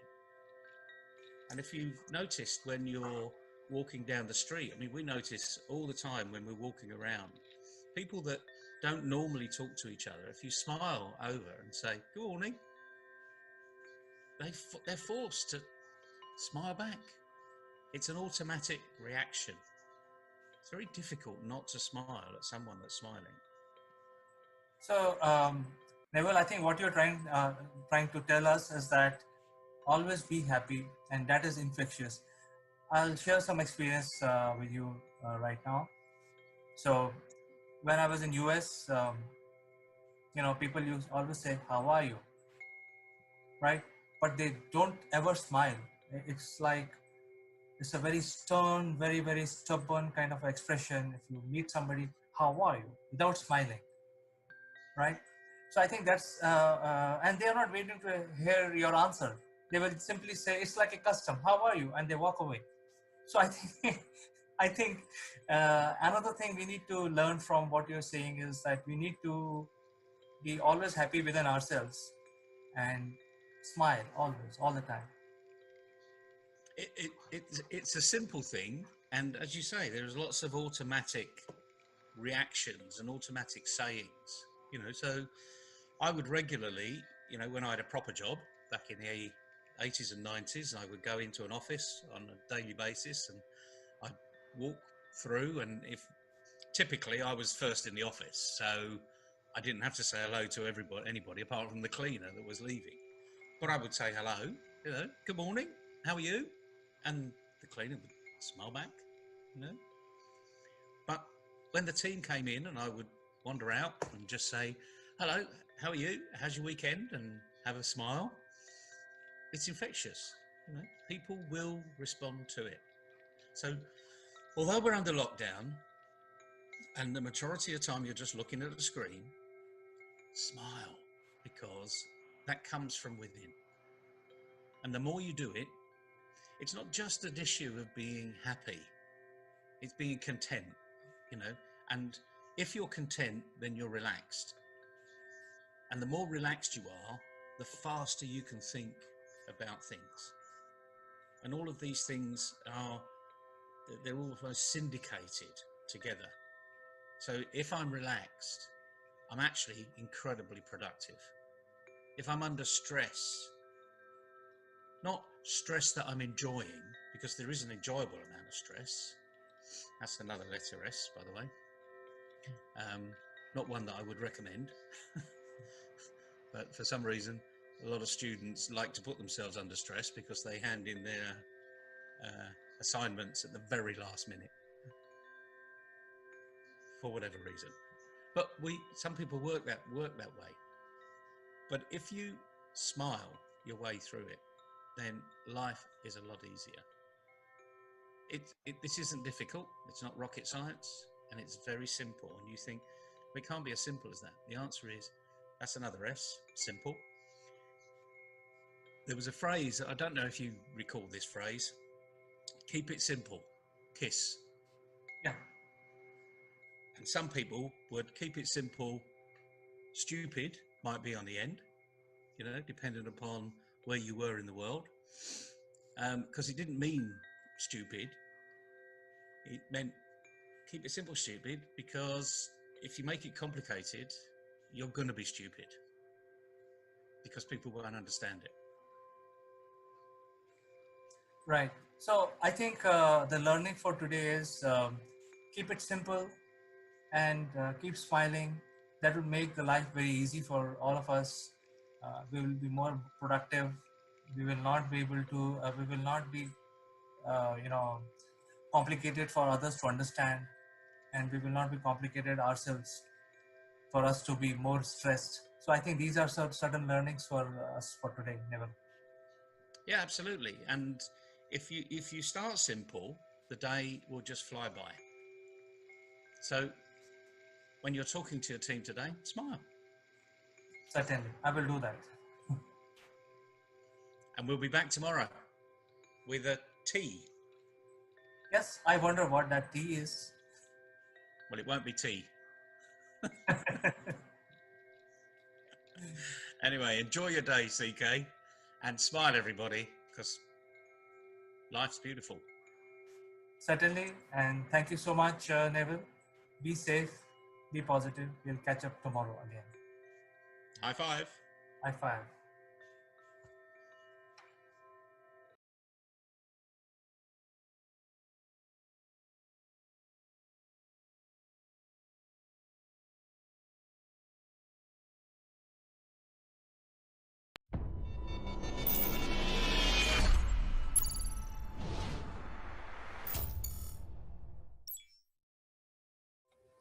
Hello, friends. This is Chandrakant from Akulmac Technologies, and today we are going to meet a fantastic leader who joins us from UK.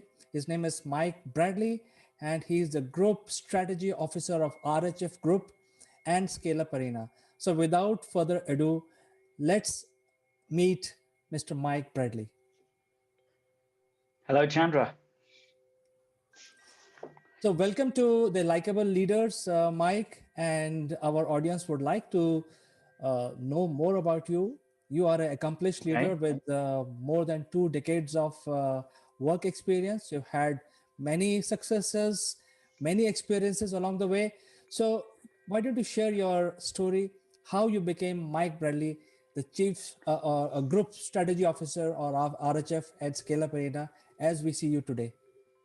Okay. Yes, thank you very much for that, Chandra, and good to meet you again. And yes, my journey, I suppose, has come through the tech sector principally, and been in that for you're very generous with 2 decades. It's been a bit longer than that actually, but I don't normally admit it. And so yes, I was working for an IT manufacturer, which was an interesting position and role. I was on the tech side, on the technical side, so it was quite heavy technical at one stage. Then I was at a very young age training manager for UK and Ireland for the tech people within that business. So I was immediately interested in people, and I guess that's sort of been a underlying interest right the way throughout my career. I was also from an early stage involved in channel and developing businesses in conjunction with the company, and that again has been an underlying route.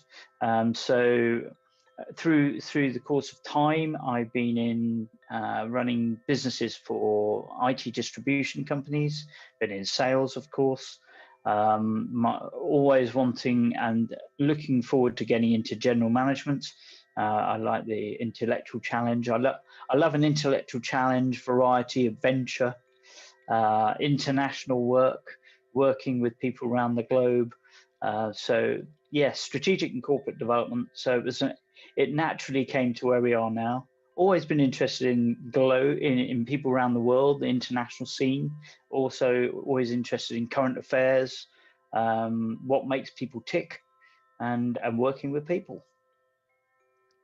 Amazing story, Mike. I think you are a great leader and you have seen the transformation. And I really beg your pardon, basically, for saying 2 decades. In fact, it should be 3 decades. So, what is your observation and learning from the transition of industry over last 3 decades? Well, I think obviously the last 3 decades has seen a massive change from traditional communication into digital communication. And I think that has probably been the largest change that we have seen. I was in the early stages selling email, which seems crazy now to think we actually had to tell people what this concept was at one stage. But then, of course, it moved on. We replaced, telex with fax. Then fax disappeared. Then we went into audio conferencing, this idea of talking around the globe on the telephone.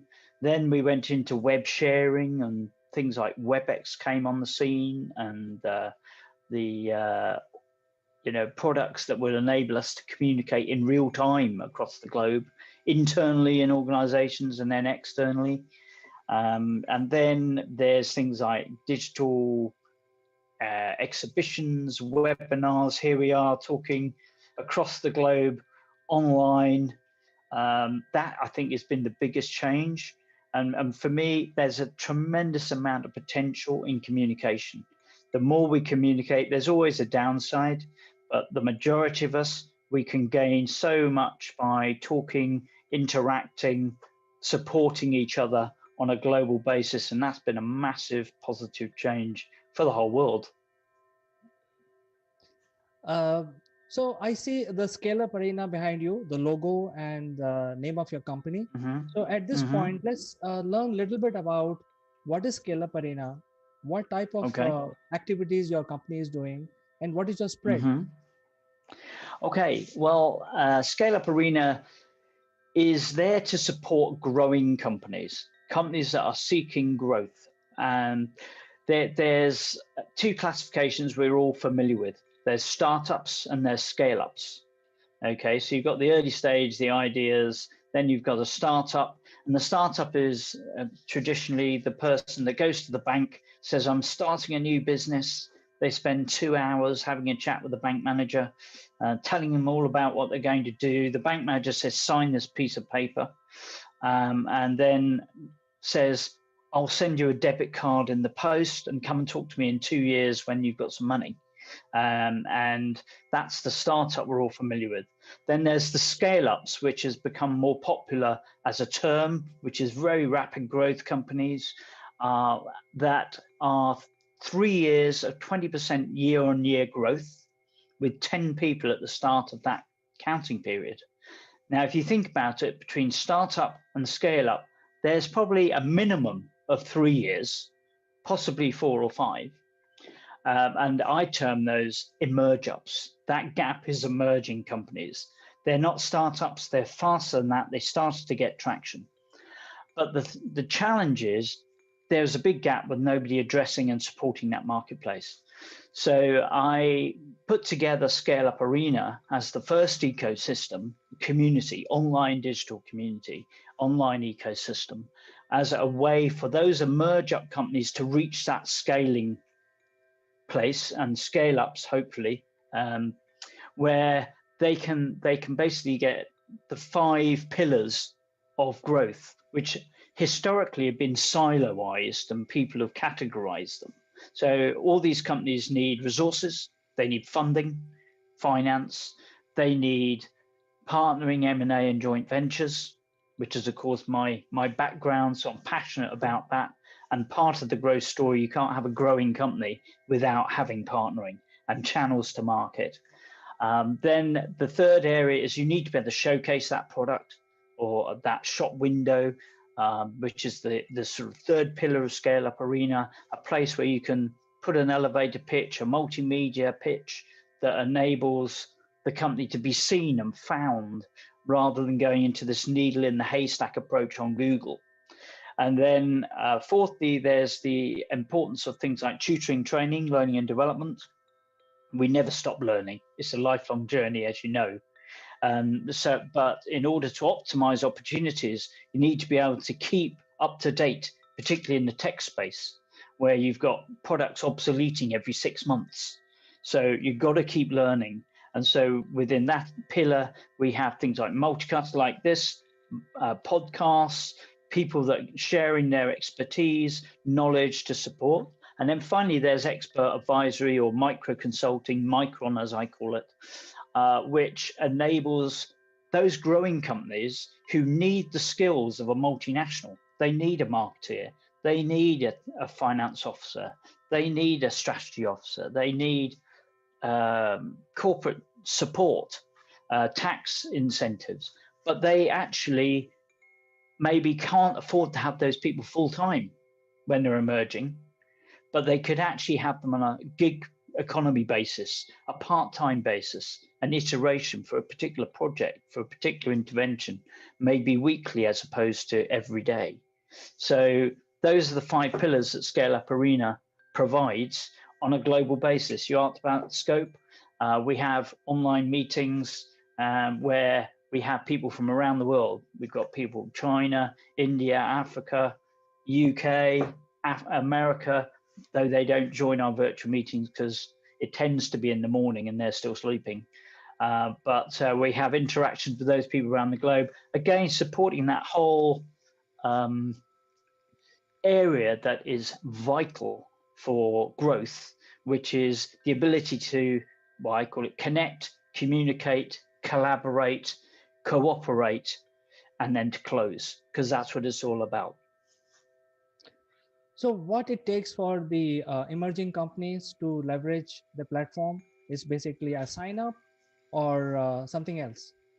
Well, they can become engaged in lots of ways, actually. They can become like a member of the ecosystem.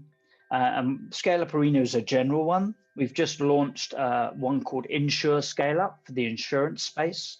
We are also likely to be putting up another one soon for healthcare and life sciences. We've got geographic areas, so we're talking about doing one for India and one for the African region as well, 33 countries. Scale Up Arena will still be like the top, the root of all of that, but they basically become a member. And when they become a member, we give them an induction program and an optimization guide. And it's a real givers get community.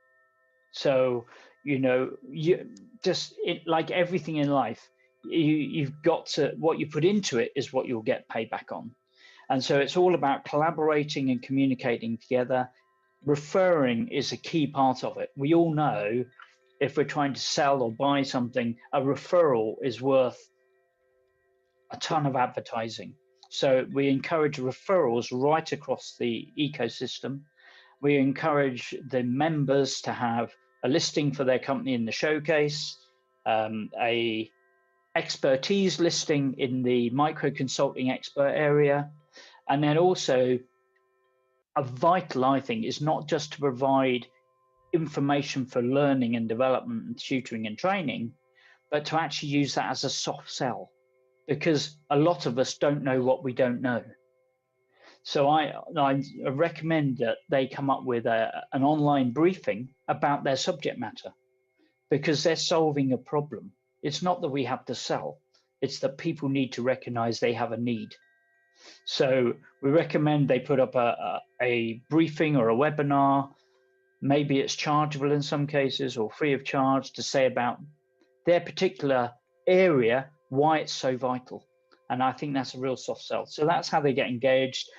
Then we do all sorts of other stuff like social media, encourage them to put podcasts, video casts, exactly what we're doing now on specialist subjects to keep things alive. We're also building in now an ability to communicate as a member, create groups and communicate within those groups. We don't want to create noise, but we want to create focused conversations. So I think the best way to describe is collaboration among the emerging companies, and put your strengths together to win something even bigger. So I think it's an amazing initiative, and the viewers who are listening can reach out to Scale Up Arena and register, take advantage of this. Moving on, you had so many successes in your career, long career. Would you like to share one of the biggest success you have had, and which is very close to your heart? You know, how you accomplished it, what were the challenges you faced, and things like that. Okay. Well, there's a few. I think strategic partnering with major corporates is the biggest challenge, because there's an awful lot that, I don't know if you're aware of the book, Chandra. There's Uncommon Sense and Common Nonsense. I've heard about it, but I've not read it. Yeah, it's an interesting book. And what it basically says is, let's say 80% of people follow the norm. Everybody thinks they've got to copy everybody else. But it's the 20%, the uncommon sense, that is the important thing. And the problem within a lot of corporates, I think, and particularly with partnering this is important, is they get into groupthink. They start to think that they've arrived. And so strategic partnering is always an interesting one. And I think one of the biggest successes I had was when I was launching in 2006, launching a relationship with a large networking integrator across Europe, part of France Telecom Group. And the challenge was how to overcome this bureaucratic approach to going to market in a major corporate where everybody's in a silo and you've got to get all the approvals to make things happen. Bearing in mind, in the tech space, products are going obsolete every 6 months. You don't have 12 months to make a plan. And the approach I ended up taking, I think, was I'll go ahead and do what I know I need to do, and I'll take the rap later if I get a challenge. And one of the successes there was one of the early successes was closing a major opportunity in Northern Europe, in the Benelux area. And of course, until we had this deal, it was like, oh, why do we need to bother across Europe? There's loads of other products to sell, blah, blah, blah. But then when we closed this massive deal, all of a sudden, the market lit up. Everybody in the organization wanted us to come and pitch to them, get involved, sell something. And I think that was a really great success. Another success for me was when I started doing work with India, set up a joint venture with a division of Tata. And so we had my employer, the American company, which was supplying the service for communication on the network of Tata. And so putting that together, it was for me, at the time, it was a new geography. And I've been, of course, since 2008, been across to India a lot. Love the people, love the energy. That's why I think the Living Bridge is so interesting for us. Between the UK and India, we have so much to do together. And that went off very successfully, enjoyed that. And as a result, that was not just a success, but opened up a whole new international area for me. I guess another success was when I was chairing a business education charity. And it was all about helping 17, 18-year-olds to set up and run their own business in an academic year at school. And I restructured the local boards into a strategic and an operational board. And in the space of 4 years, we went from having 5 operating companies to 50. And I also ended up with, I was working with the top 100 companies in that particular geography. I tried to get the corporates involved. So I went to the CEOs, the FDs, and the HR directors. And I had a lot of corporates come to me. And one of the great successes for me was one day, one of those MDs was retiring. And he contacted me and he said, oh, I'm just about to retire, Mike. I'd like to do something to help this charity, business education charity. And so he said to me, what can I do?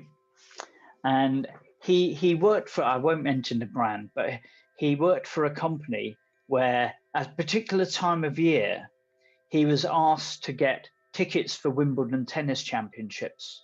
And people would phone him up, say, oh, can you get me this? Can you get me this, Peter? And so I said, I tell you what, why don't you help me raise some funds? Because this is the opportunity to reverse the tables. So you can phone up all the people that you've been giving tickets to and say, how about some cash? So he then came on board and did that. He was our sponsorships director.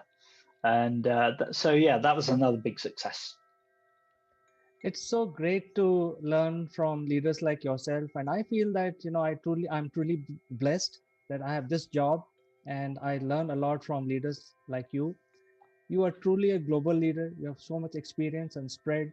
You work with multiple types of companies spread across multiple countries, and so therefore you have so much experience.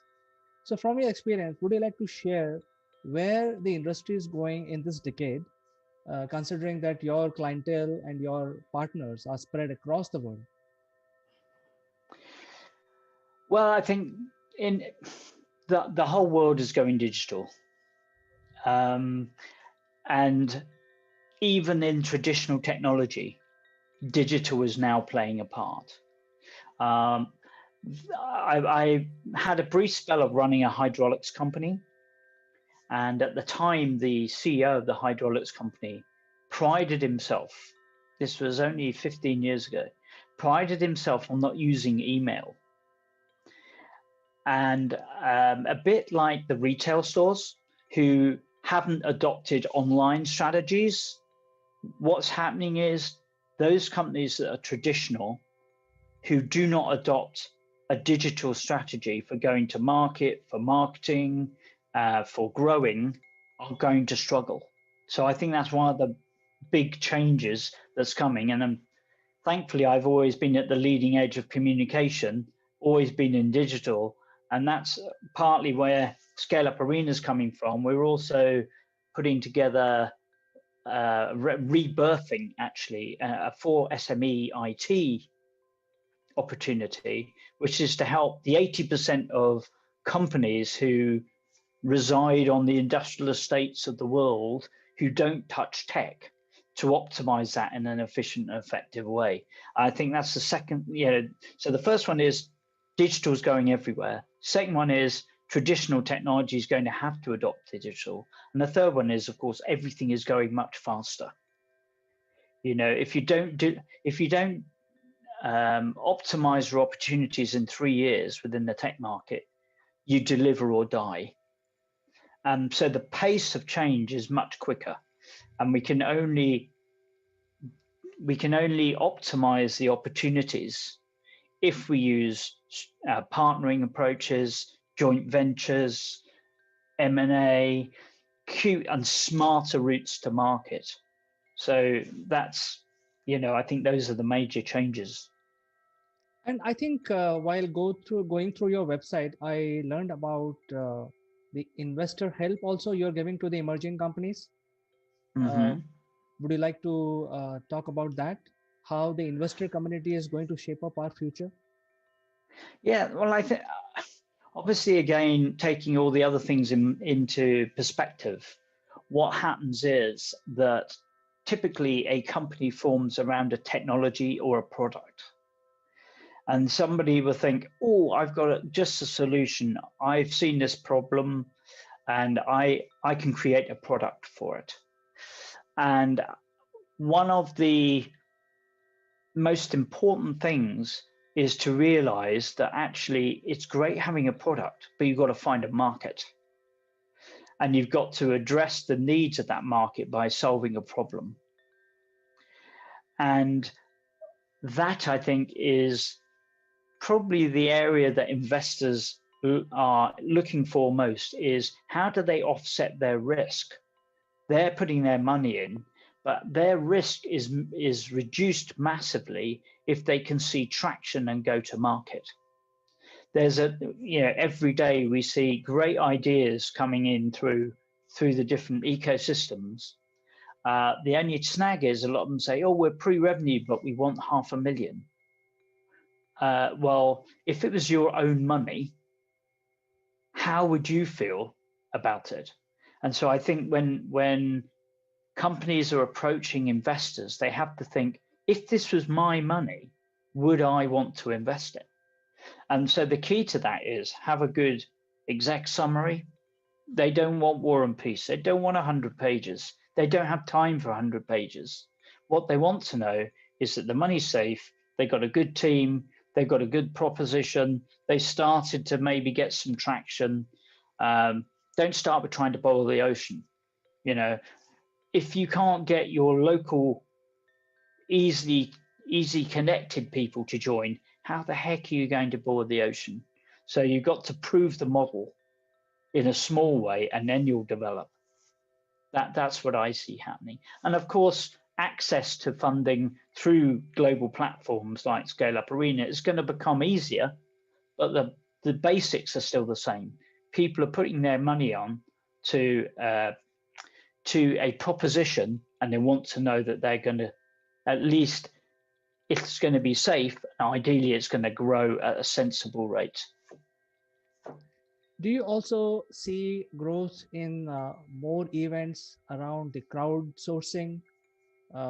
Because rule of the engagement will remain the same. You need to give the comfort feeling to the investors. But do you see crowdsourcing, crowdfunding playing a major role as we go along? I think it has its place, you know, and that also depends on the objectives of the founders.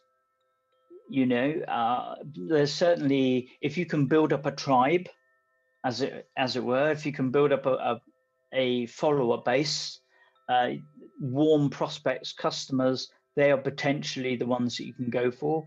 B2C, I think it's much more popular than a B2B environment. That's not to say you can't do it in B2B, but I think there are more efficient ways to raise business funding. If you've got a consumer product, people will, if they're interested, they might go to your site, or you may be able to get profile and traction through Instagram or Facebook, etc. And then you might be able to draw the crowd to help make an investment. But I definitely think it's got a place, but it's more of a place for me in the B2C space than the B2B space. So thank you very much for giving us all this information and sharing your mantra of success.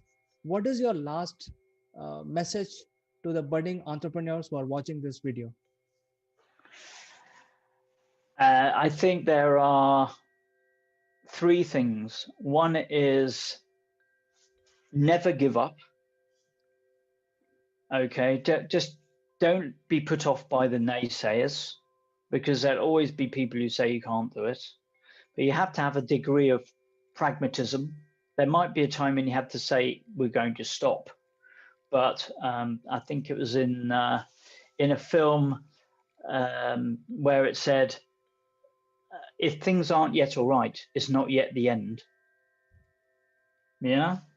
And so that's another one. And I do believe, if in doubt, go for it, because you only live once. So if you don't try and achieve your dreams, you're guaranteed you're not going to achieve them. I think this is a very powerful message, Mike, and I really appreciate coming to this show with you and discussing things about what you have done globally. It was lovely talking to you, Mike. And you, Chandra, thank you very much for the interview. I've really enjoyed it.